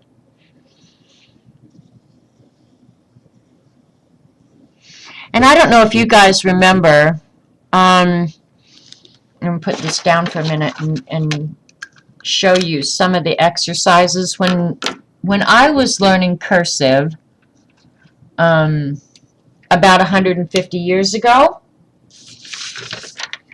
we had to do a bunch of warm-up exercises. And before you sit down to do calligraphy, I would recommend doing this too. And I do this before I even sit down to draw. Okay? Just the motion of drawing vertical lines, connected vertical lines up and down like this. And count your strokes. Say do 25. 1, 2, 3, 4, 5, 6, 7, 8, 9, 10, 11, 12, 13, 14, 15, 16, 17, 18, 19, 20. Okay? And the goal here is to keep your line lengths the same and get into a rhythm. And keep your verticals vertical or slanted if you want slanted writing, whatever. But, okay, Pat remembers doing these in penmanship. The circles, too. Just do, you know, like a coil of circles. But I do this before I even draw a lot of times. I'll just grab my pencil and just do circles, trying not to move my elbow or my wrist, but with my shoulder, until at some point I can almost feel when I'm getting the right motion.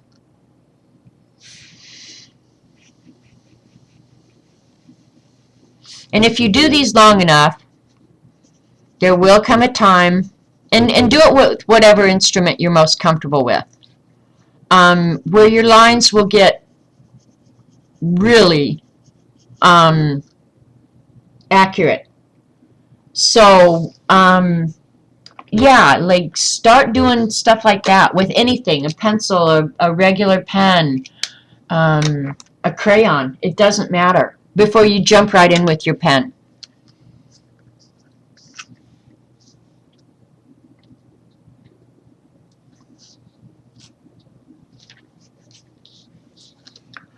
So did you get that, Teresa? I would do some of the exercises before I jumped right in and started being hard on myself with the actual formation of the letters. Make sure you're comfortable making a solid vertical rule before you jump into an A.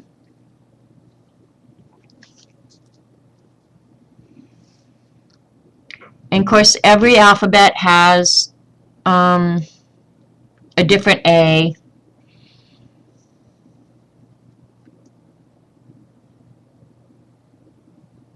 This one shows you to bring your B up. I would not do that. That's uncomfortable for me.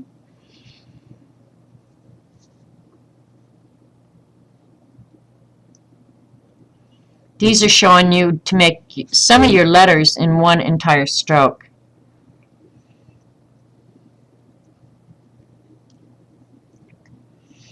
But the only person, like Dorothy, I know has had a lot of training with calligraphy. I wouldn't want her to see my calligraphy right now. What's Eileen? I just tweeted my calligraphy. Okay, she went and got something off the internet because she's a cheater that way.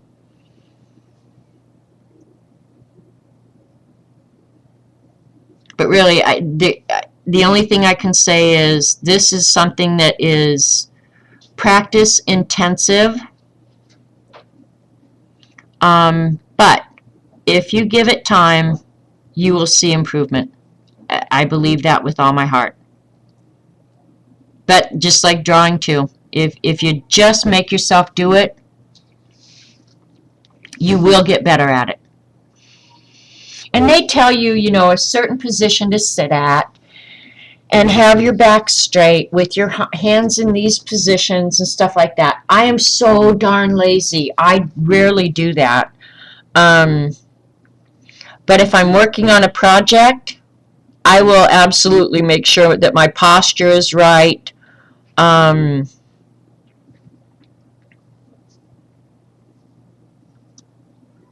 that I'm trying to follow the rules somewhat. Not that I'm a rule follower.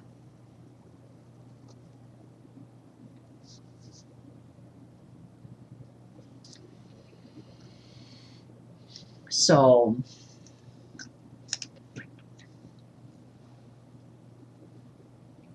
I just can't get my pen going back toward me instead of away from me. The ink is being finicky.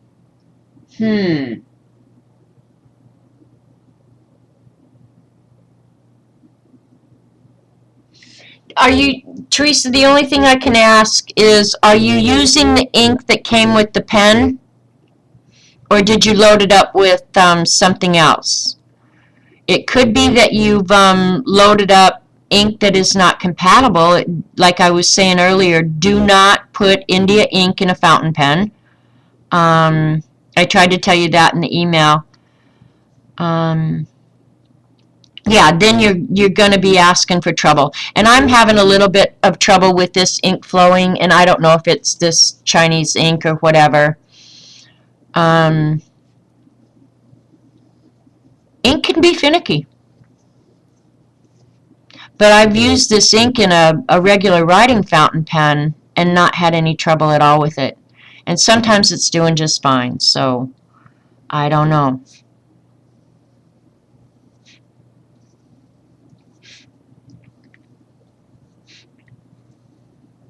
But just doing the same motion over and over and trying to make it the same, I think is excellent practice.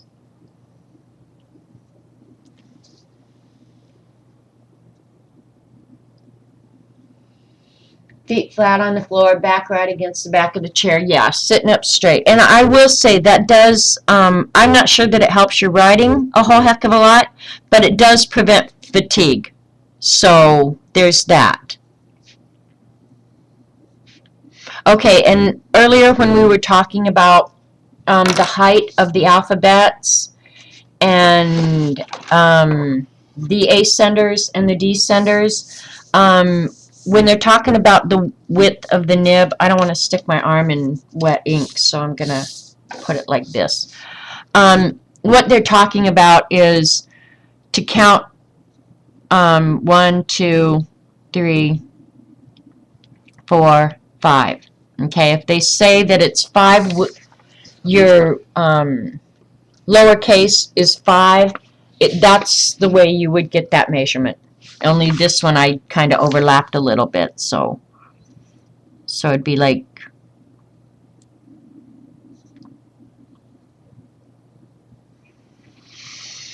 okay, and so if I was going to do a layout, for example,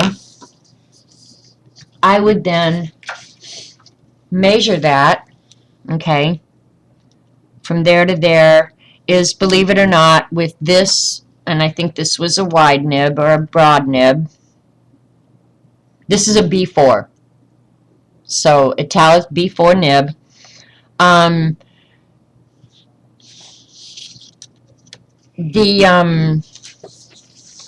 My lowercase letters, I'll get a red pen out so you could see, would be that size. And then I could transfer this to a blank sheet of paper and get my spacing just right.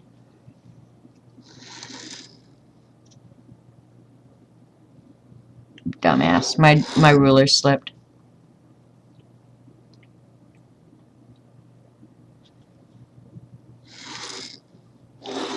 Okay, so for this pen nib, and that's what I wanted to make clear for you guys. For this pen nib, see, I've been trying to cram these lowercase into the line width that was provided for me, when in reality, for this particular nib, that is the size that my lowercase should be. Okay, the ink that came with the pen is dried up and clumpy in the cartridges for some reason. Okay, I remember you saying that. I would go ahead and clean out those cartridges, Teresa.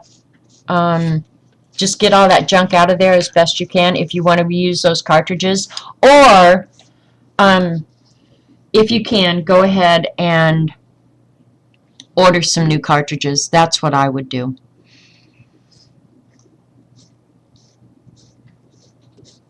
Let's see how much. I filled 2 of these, I thought. Let's see if my other one started working. I think it's a more narrow nib. Yeah, this is just a B nib. But this one isn't wanting to work. I think this is the one I must have used. I'm going to have to put that in the cleaner again, because it's not wanting to puke out any ink at all, which means there's somewhere in there it's not flowing. You missed a lot, Sarah? Well, I don't know that I've said or done a whole lot worth watching, frankly, but anyway, we'll go back to this one.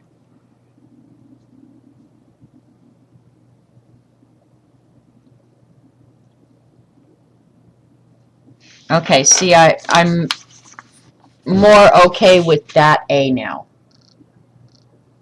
Okay, and if I want it at an angle, and it depends on the alphabet, really, what angle you're writing it at, and you'll learn that as you go. This one has that A being vertical like that, so, okay, the capital, what did they say the capital letters are?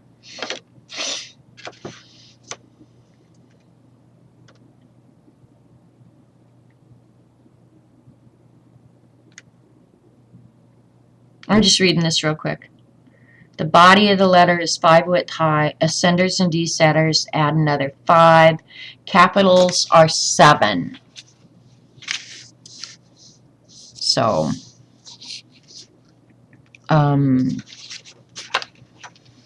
we'll make a capital A.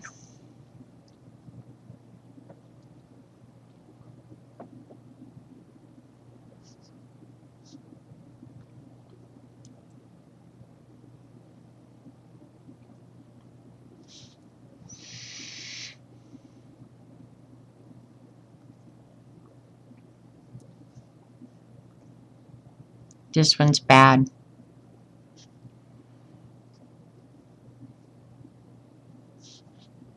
Do another one.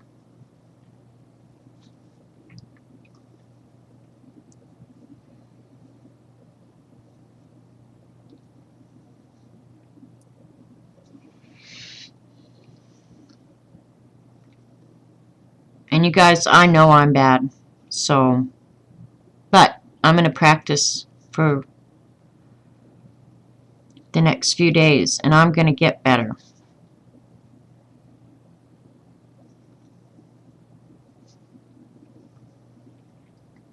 And Sarah, I don't know where you bought that set of pens, but if the ink in the cartridges is all dried up, if you bought it at Michael's or Hobby Lobby, I would walk right back into that store and say, you can take this back. That's what I would do. Say, I don't want your garbage.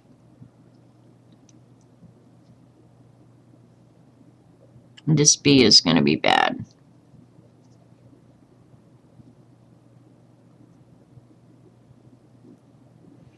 And then occasionally check yourself that you're continuing to hold your pen at the correct angle, because that's going to affect the quality of your lettering.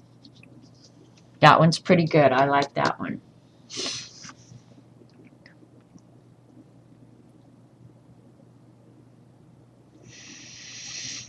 Okay, and this alphabet, it goes like that.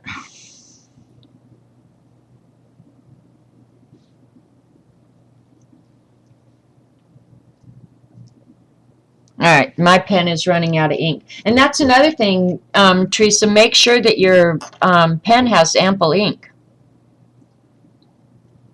Nope, I've still got ink. It's just not wanting to flow. And then prepared to have inky hands.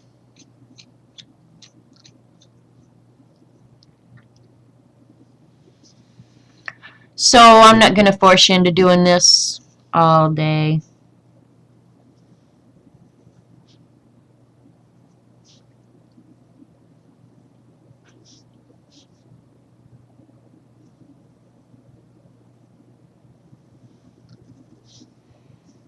But again, just do the practice.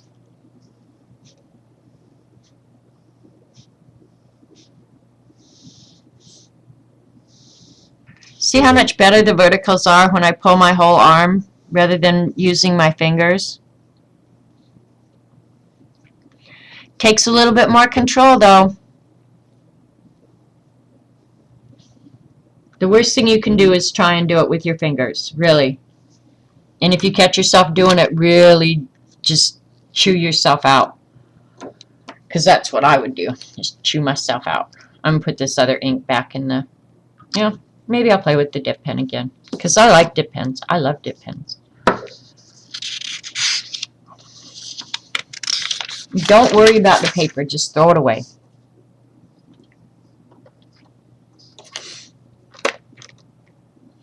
I was going to show you guys something else. I can't remember what now. What was I going to show you from the other day?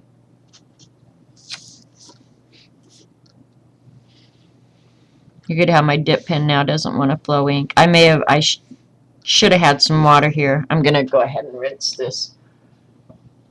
Oh, I can't do it in that water. It's got glue water in it. All right, hang on just a second.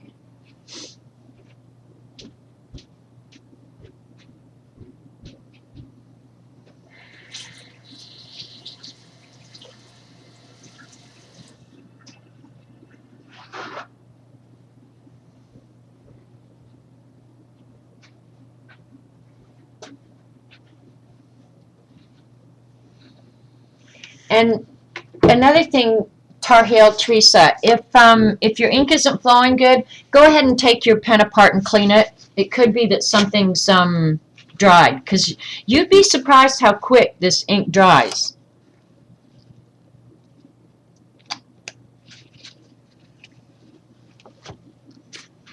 Okay, and I was going to talk about the ATCs. Yes, I was.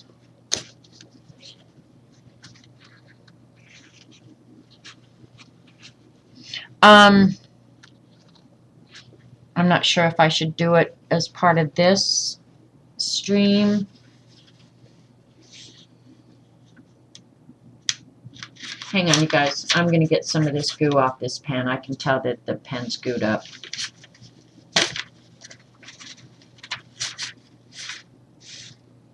Yeah, a lot of these need to be washed, it appears. And when you wash these nibs, make sure you dry them.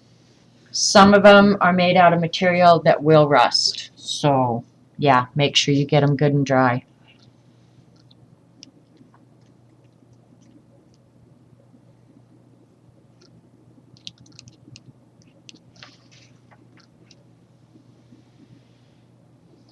What I would try and do is dissolve it, Teresa. Just put water in it.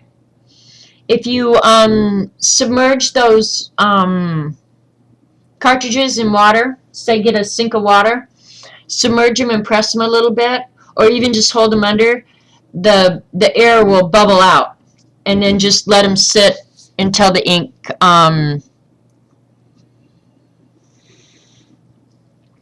dissolves. It will dissolve probably.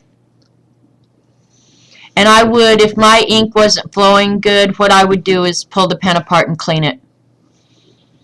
Because generally if you have trouble with the ink, it's going to be the pen.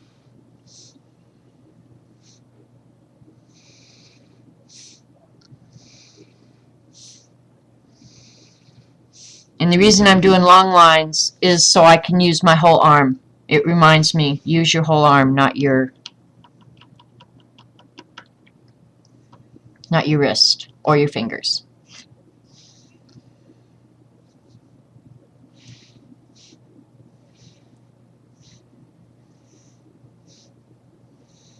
And after I do a few, you can see that the quality of the line improves for sure.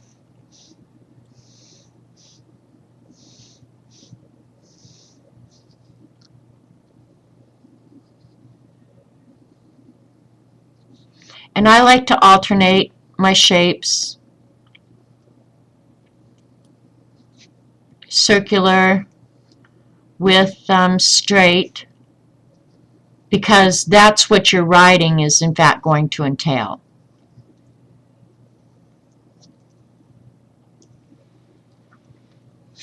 Alright, let's do some of these designs just because they're fun and really pretty.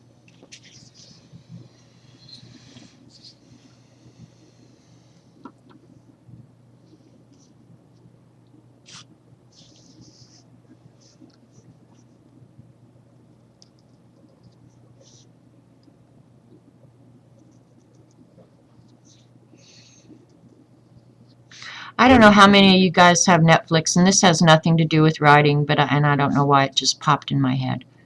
I watched that docudrama about O.J. Simpson and the trial of the century this last weekend.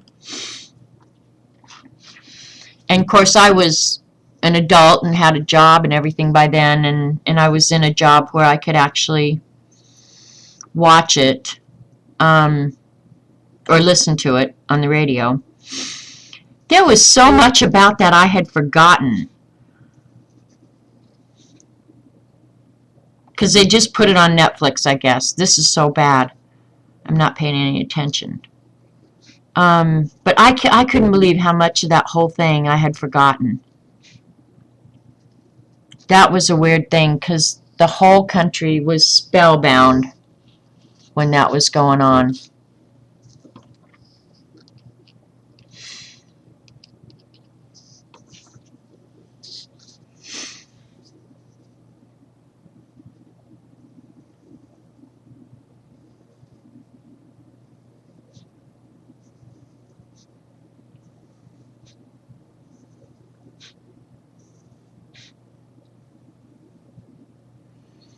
This pen nib is wanting to skip as I pull it toward me. Going away from me is fine.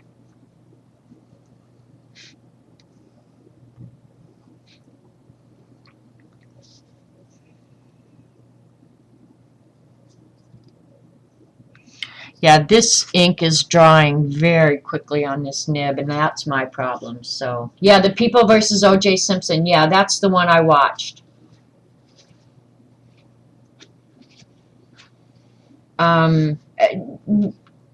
Whippy, were you surprised at how much you had forgotten? Because I honestly paid really close attention to that back when it was happening in real life.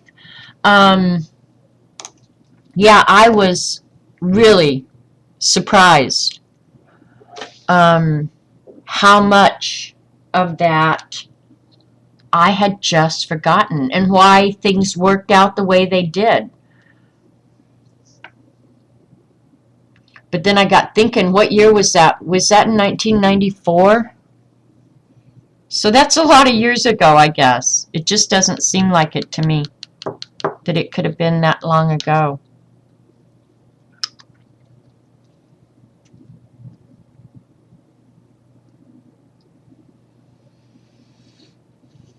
Oh, okay. It's just in our country? Okay. Because, yeah, it just came out on Netflix. Or at least I just found it on Netflix. I'm going to try something different, you guys, and I'm not going to, oops, I don't want that on my table. I'm just going to try this ink for a minute and just see how it works differently in the pens. This I can dip down in and it's going to load up the pen better than the way I was doing it.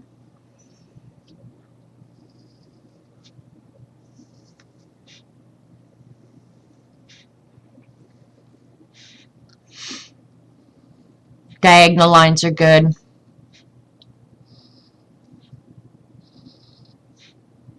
Yeah, see, I've got to clean this pen nib now.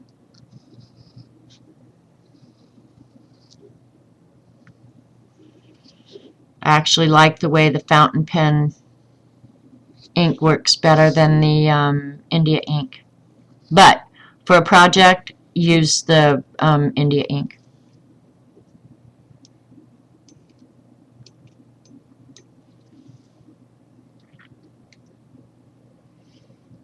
Oh, it wasn't just our country that was spellbound. Okay, you're saying the whole world was. See, I guess I didn't even realize that. Oh, I didn't read any of the books. But then after at the end of the show, they they said that he is eligible for parole this year. Not because of the murder trial, but because of that sports memorabilia thing where he did that burglary or robbery or whatever they called it. I don't remember. By that time, I was so fed up with him, I didn't care. But yeah, he's eligible for parole this year. I hope the parole board seriously thinks twice. I don't think he'd go out and kill somebody again, but I think it showed an attitude that he was so above the law. Yeah, this ink is flowing so much smoother than that India ink, so I'm having less trouble with my pen. And it could be that the pigments in this India ink just dry so quick that that's what's going to create problems with your pen. But now with this fountain pen ink, yeah, this is no problem at all. It's working 100 times better. And I haven't looked on Wish to see. And see, you can tell when my pen starts running out of ink. What happens with your nib. There was a 2020 episode said his son killed her. I don't believe that. You know, and the thing is, and I know DNA evidence was pretty new back then, but I don't know how you could ignore that DNA evidence.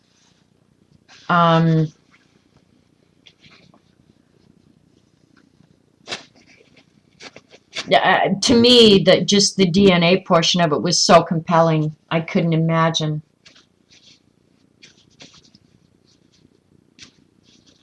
You were visiting your fiance at the time in the summer and watched her try it. Okay, yeah. Carol, you don't know how good you made me feel just by saying that. Carol said she counted her bottle fountain pen inks yesterday, and she has 61. Carol, I love you so much, and I feel so much better about my hoarding self. Thank you, thank you, thank you. 61 bottles.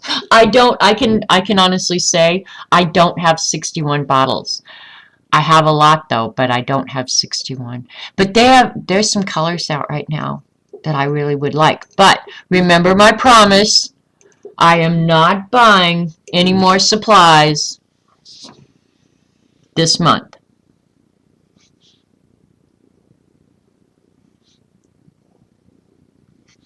See, after I get started doing this, I literally will I could sit here the rest of the day.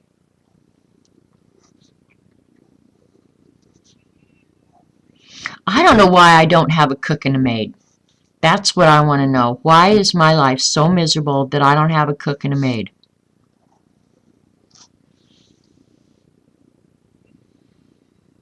Yeah, John Bonet. Actually, that whole John Bonet thing was really weird because before I moved to Oklahoma, I lived in Boulder. So all the people and all the places they talked about, I was really familiar with. I did not know the Ramseys. Actually, I think I had one meeting with Mr. Ramsey, but I don't remember for sure. Um,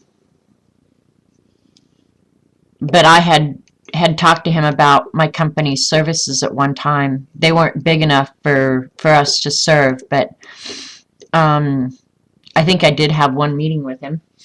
But yeah, that was just so bizarre. Um, because stuff like that did not happen in Boulder, Colorado. I mean, the worst thing that would happen in Boulder, Colorado is that if you went down to the downtown mall, you might see somebody blowing bubbles and smoking pot on the county courthouse lawn. And in fact, I did take my boss one time. Well, it might have been the day we had the meeting with the Ramseys, but anyway, because we had about 4 meetings that day. But we were downtown Boulder killing time, and there was a young lady, college student probably, who was obviously so stoned. And she was blowing bubbles, and there was, oh, probably 8 or 10 young people literally sitting on the county courthouse lawn passing a joint. And he was just like, oh, nobody does anything about this? And I was like, no, this is pretty much what it is. I mean, this is what happens in downtown Boulder. And they were literally on the county courthouse lawn.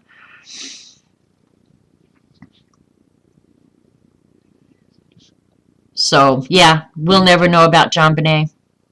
I think there's a million theories, but the weird thing about that is that just doesn't happen in Boulder, Colorado. But I don't think the Ramseys did it either. Yeah, I mean, there's so many of them. Yeah, we could talk about unsolved mysteries and crazy things that people do all day long. But in that case, there was so much overwhelming evidence, in my opinion. I just couldn't imagine how he would get off. For real. So this is really how you practice, you guys. Honestly, just use your equipment.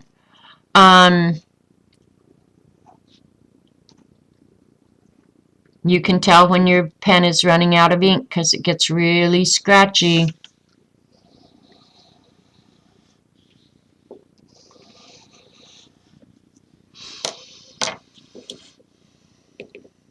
Oops, wrong ink anyway.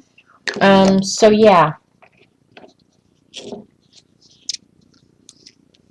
I just got mine at the Staples until I can improve to justify the expense. And you know what, Teresa? I think you're being very wise taking that approach, frankly. Um, I'm not sure that a more expensive pen is going to give you better results. I, in fact, don't believe that at all. I think the only thing that's going to get you better results with your calligraphy, or really any of your art, is practice, practice, practice.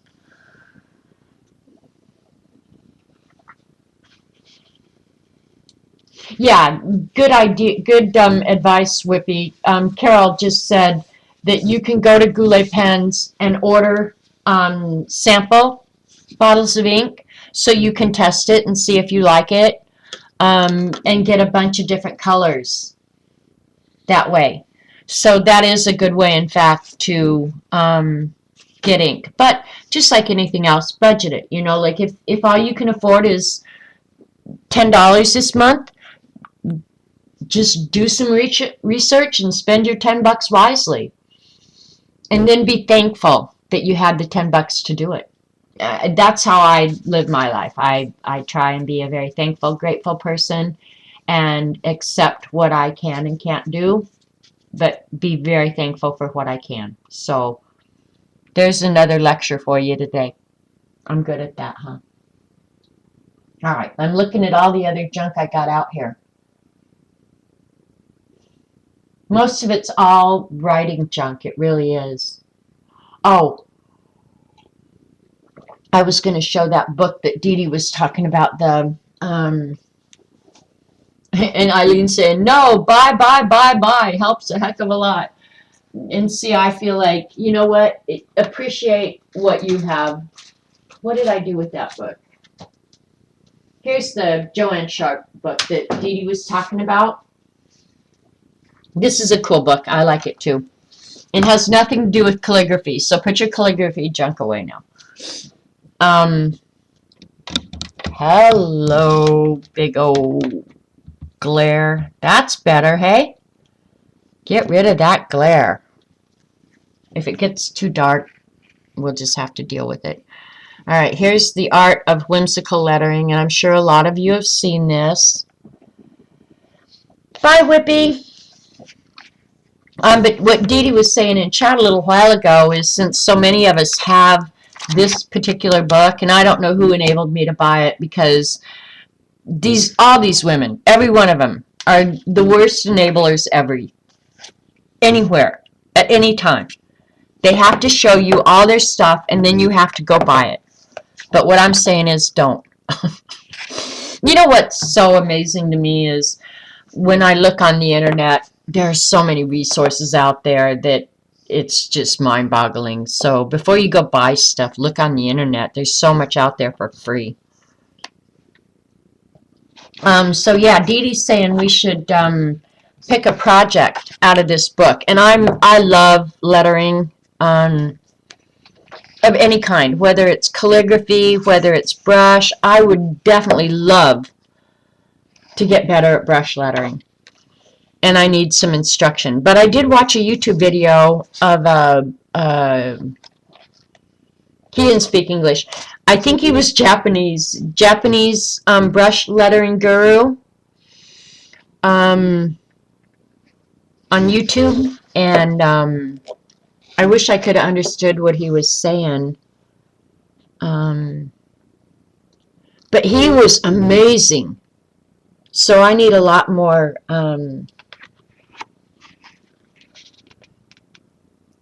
practice on that too. All right, what are you saying no, no, no about, Eileen? About getting free stuff on the internet? Whether or not you need to buy this book. I would say, you know, I bought it because I know I love lettering of all kinds. So I knew I would get my money's worth out of this book because in many, many ways it is eye candy.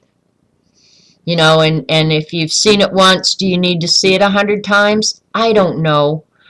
But I like this one. Everyone Needs Art Friends. I'm not sure that I would do it exactly like she's done it, but that's just fun. That would be fun in my everyday journal or my all-in-one-place journal. Look at this, love. And I'm trying to hold it in angle so you don't get as much glare. This one I think is gorgeous.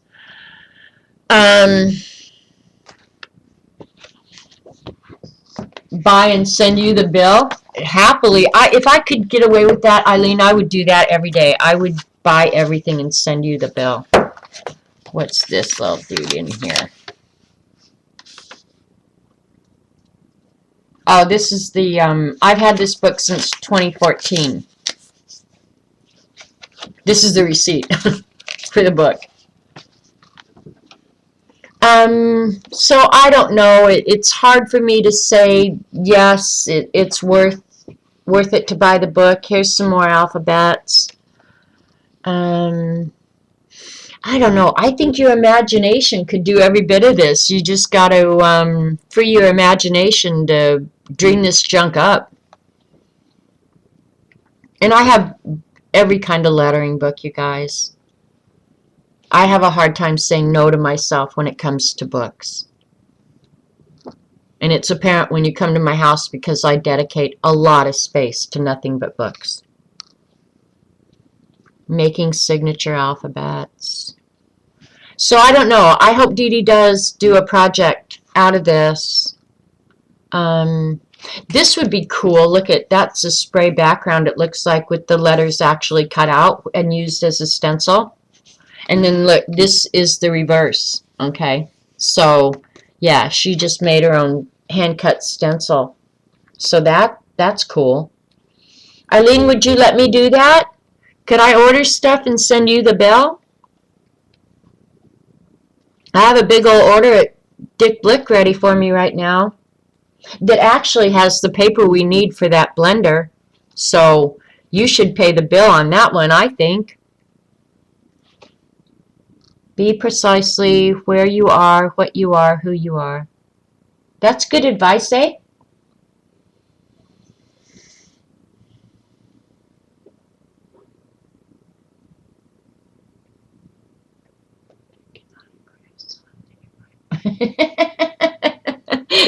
Crafting chaos, that's funny.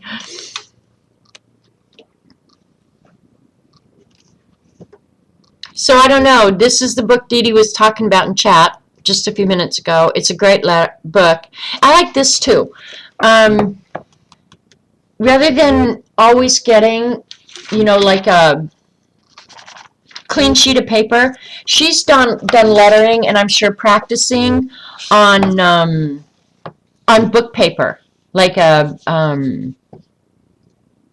dictionary page or something like that. And that's really, I think, a cute idea. And see, all she did on this one, like, okay, I'm going to try and replicate that real quick, just because I can. And I have some crapola paper down here. See, I save books like this, either to glue in, but actually this one I think is pretty cool for lettering. So I'm going to try that, okay, you guys? Because we can. We're here, we can.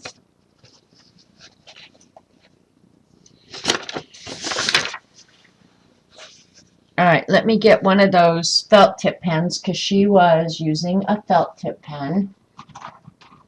And I can't believe I've had these pens, you guys, for like 100 years. Maybe not 100. Maybe I exaggerate. But I'm shocked because they still work really good. And of course, just because I'm me, I had to have them in every color.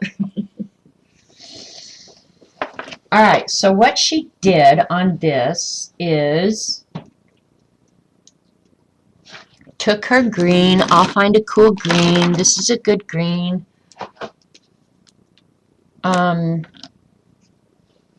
And drew herself a border at the edge of the lettering.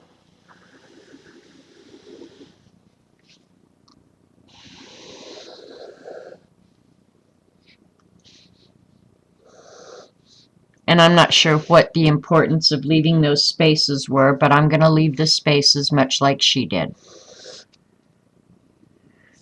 And she didn't have the bottom one, but I'm going to do a bottom one.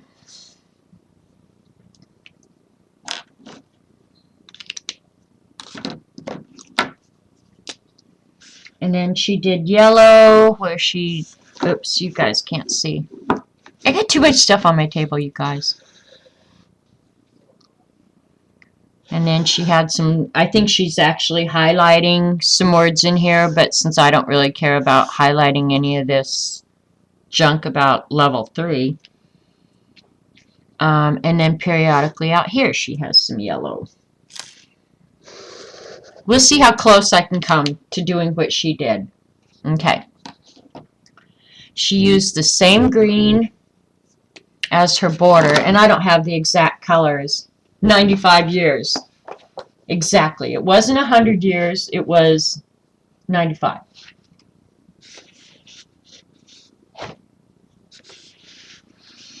Okay, I'm going to do the blue lettering first, and this is the one I'm doing, you guys. This one right here. So we'll see how good we do. Just trying to replicate hers. That's purple. This is a good blue, eh?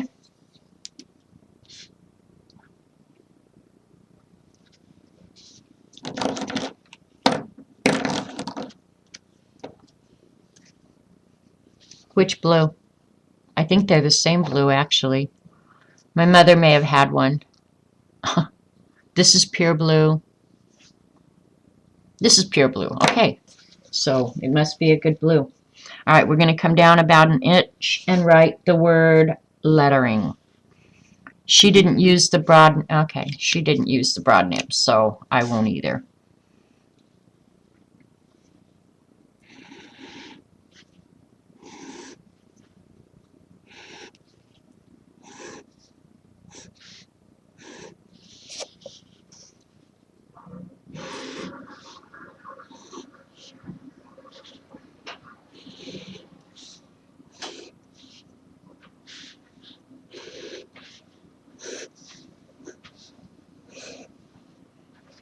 What do you think, Robert Vaughn?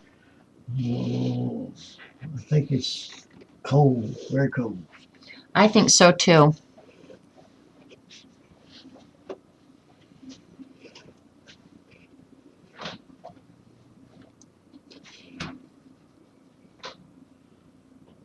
Okay, her R came way down.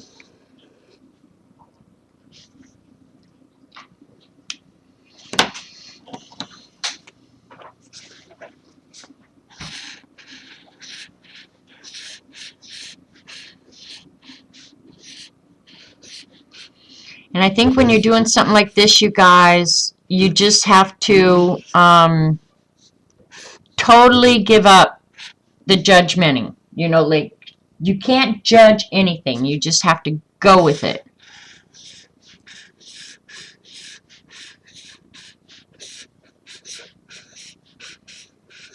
And obviously, I mean, you're not going to turn this into fine art, but it's kind of fun.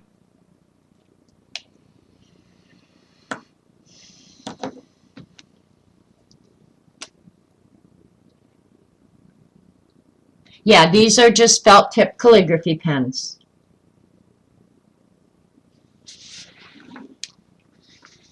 Okay, so the next one is making letters kind of in a stylized, and my block letters are so, I use them so much. For me to alter these is kind of hard.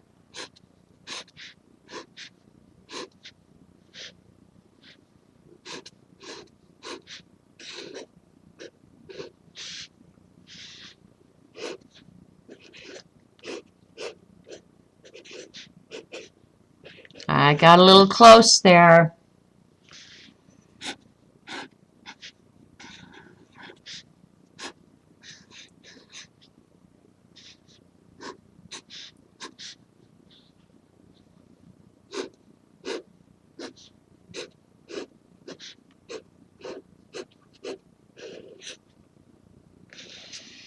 Now I'm going to use the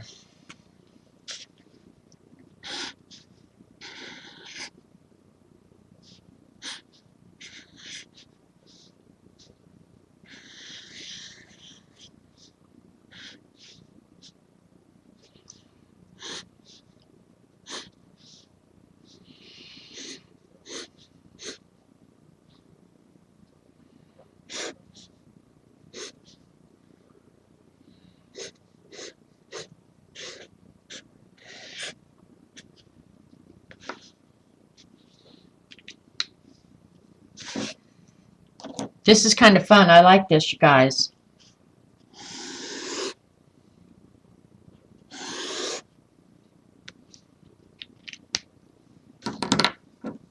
And I left out a whole line in here, so now I got to go back and figure out how to include it in.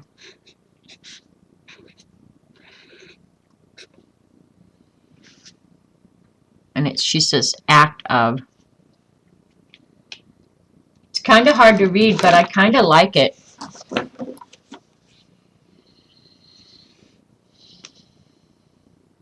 To make hand-printed lettering.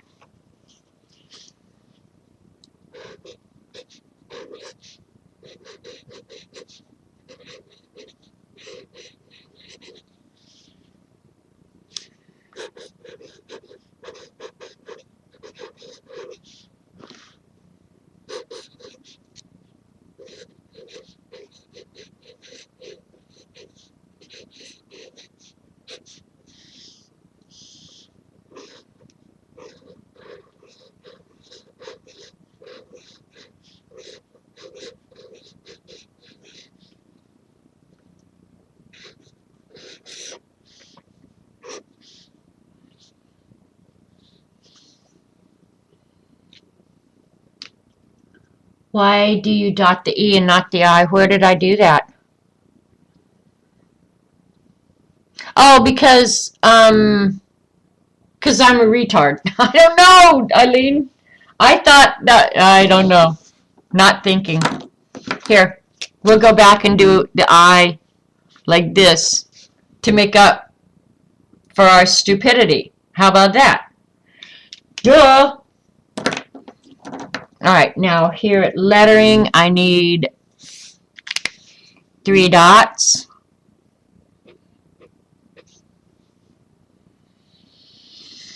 And let's see here underneath a narrow green line. That one already had one, but I'm going to do another one.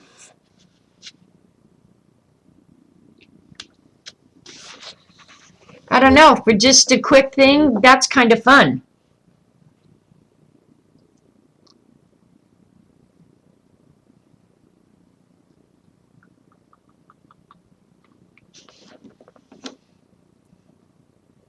Yeah, that was kind of fun. I like that. Alright, we're going to do the whimsical one that's next to it too, just because we can and we got all this junk out. We might as well use it, right? And I got nothing to do for 30 minutes because Gene comes on in 30 minutes. Yeah, the kitchen is closed. I think he pretty much figured that out, Kimberly. He came in, opened the refrigerator, looked around, turned around, walked out. He's not helpless, believe me. If he's hungry, he can figure it out. He doesn't often, but he can. And these pages don't look like she gave much thought to what she was doing, which I kind of like. I think that's cool.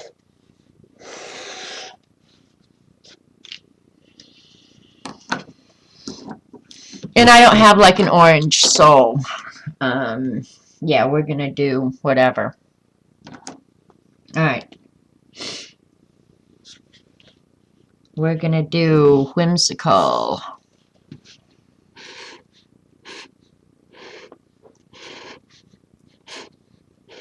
Yeah, this one, I can tell it's drying up a little bit.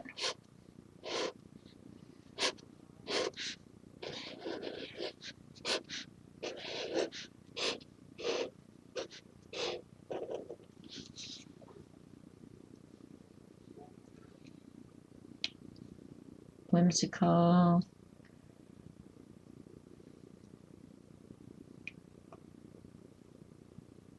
I think it says full of whimsy or something. Oh my gosh, I can't read this.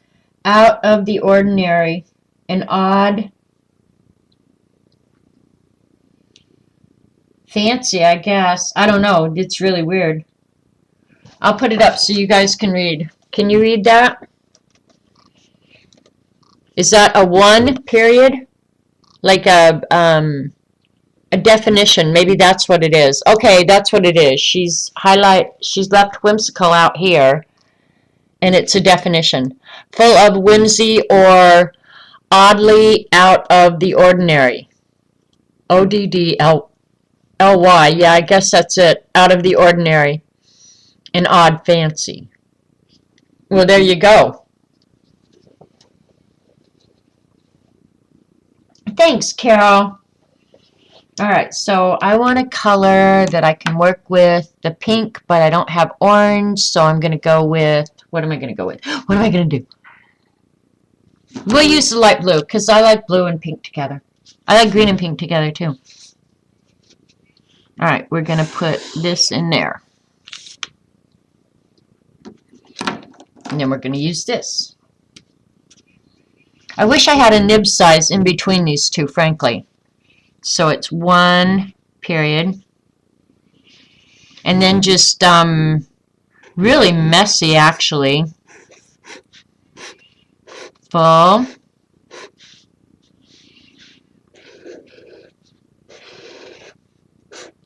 Full of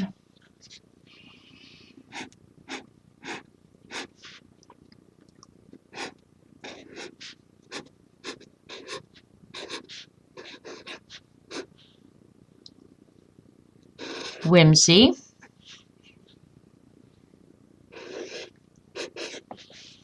Or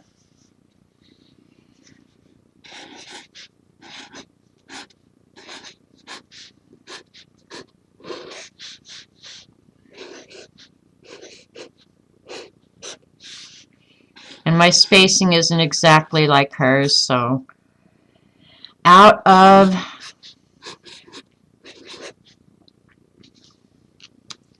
we're going to do ordinary in a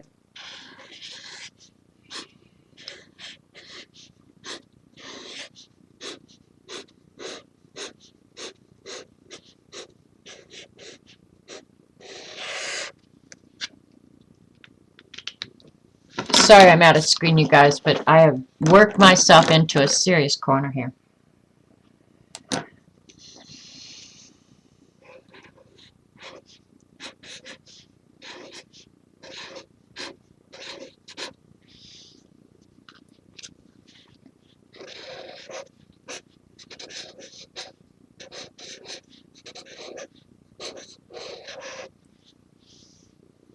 Okay, and she has curlicues on hers. We could do curlicues if we want, whenever we want.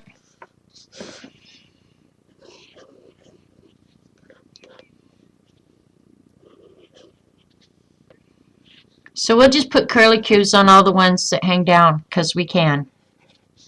And some of the ones up there, too. Because that's kind of whimsical, don't you think?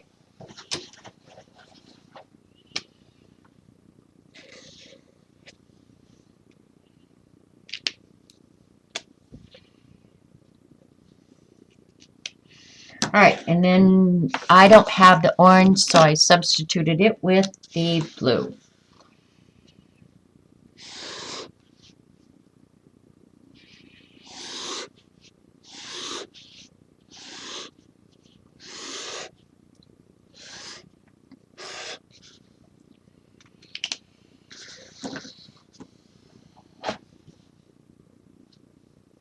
Watching this will help distract while I wait for you. Oh, Button, I'm sorry that you don't feel good.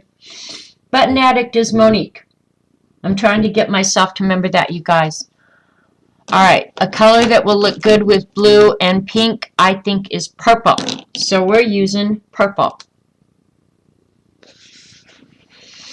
And I don't know why she decided to color certain of the letters in, but we'll just do the same one she did.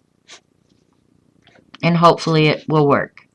If not, I'll have to go back and come up with plan B.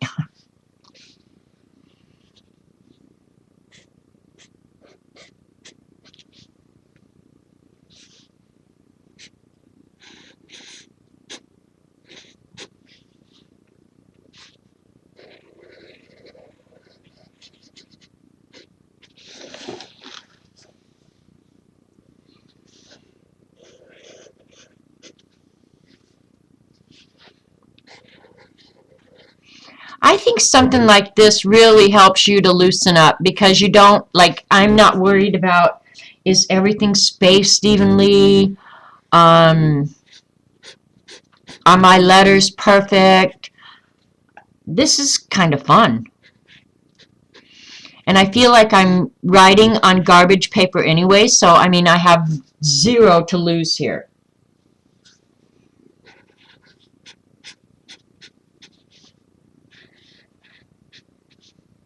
Nothing here is precious, you know what I mean?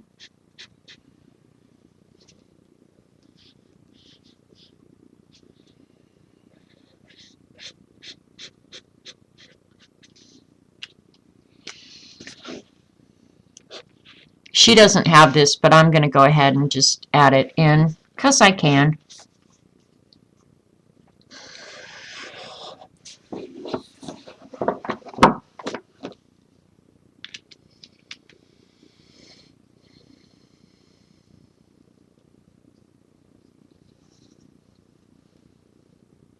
You like writing over a text page? Yeah, I'm actually liking this myself a lot.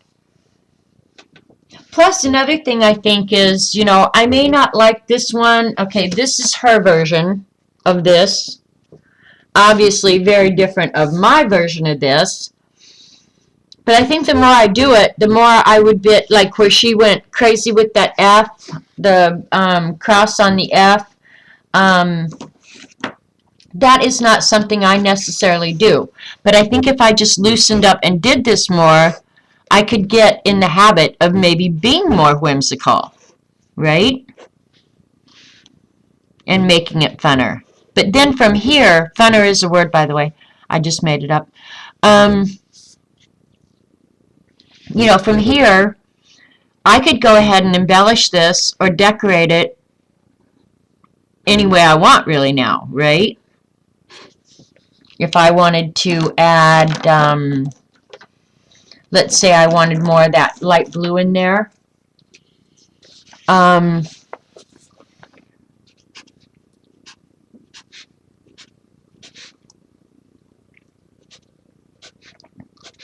Add maybe a checkerboard outside of this. Not everywhere. You know, because one of my problems, I don't know if it's a problem, but something I recognize about myself is I like things very uniform. And so doing something whimsical like this is kind of difficult for me because there's no order here. The lines aren't evenly spaced. There aren't the same number of characters per line. So something like this, I think, is inspiring to me because of my rigidity. You know, I talked about my pen pal earlier. I think the reason we were perfect complements for one another was because she was a curvy line girl and I'm a very straight line girl. But we loved each other's artwork. And we were a perfect complement. She loved my artwork. I loved her artwork. I couldn't create her artwork. She couldn't create mine. So yeah, and stuff like this, I love it. I mean, to look at it, I just think, oh, that's so cool. I want to be able to do that. But I'm going to have to give up my rigidity and my rules to actually be able to produce this stuff. And that's good for me. And something simple like this. You were born to shine, so take your pens and markers, paints, alphas, a shimmer, sparkle, and radiate your soul in your handwriting that only can come from you because you were born to shine. That's cool. And see, that's kind of what I was trying to tell Ange the other day about writing in her own journal. She was uncomfortable about doing that. I love when people write in their own journals. I don't care what your handwriting looks like or how bad you think it is. Use your own handwriting because it's you and it's your journal. And plus, if it's something you work on down the road, in 6 months, you'll look back and say, oh, look at how much better I do this or that. Or Just adding the longer line to the F? Yeah, see, that's what I think too, Kathy, is, you know, that's why I like these books, you know. It's just like something that simple can make it so different. Or how she made her R with the long thing over. I have been lately working on a different, kind of block lettering alphabet, a more architecture style, I would say.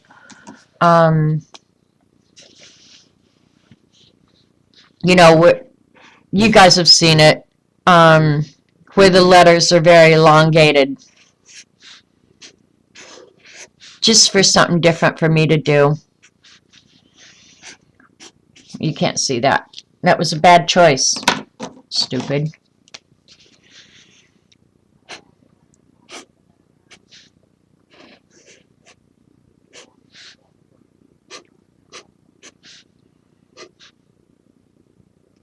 J is a hard one. I'm not sure how I'm going to do that one. But just making myself do something different than I normally do. You know, where the extenders are longer. Or they don't have the same baseline. That is another lettering style that I really like. Where your O is more of a ellipse than an O.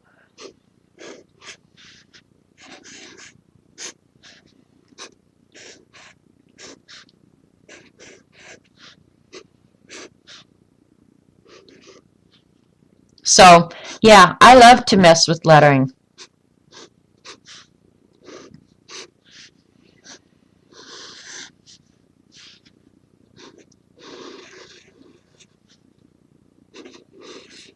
I guess a fun exercise, I don't do it often, but I should, is just do a whole pages of different Ys. How many different ways can you make a Y?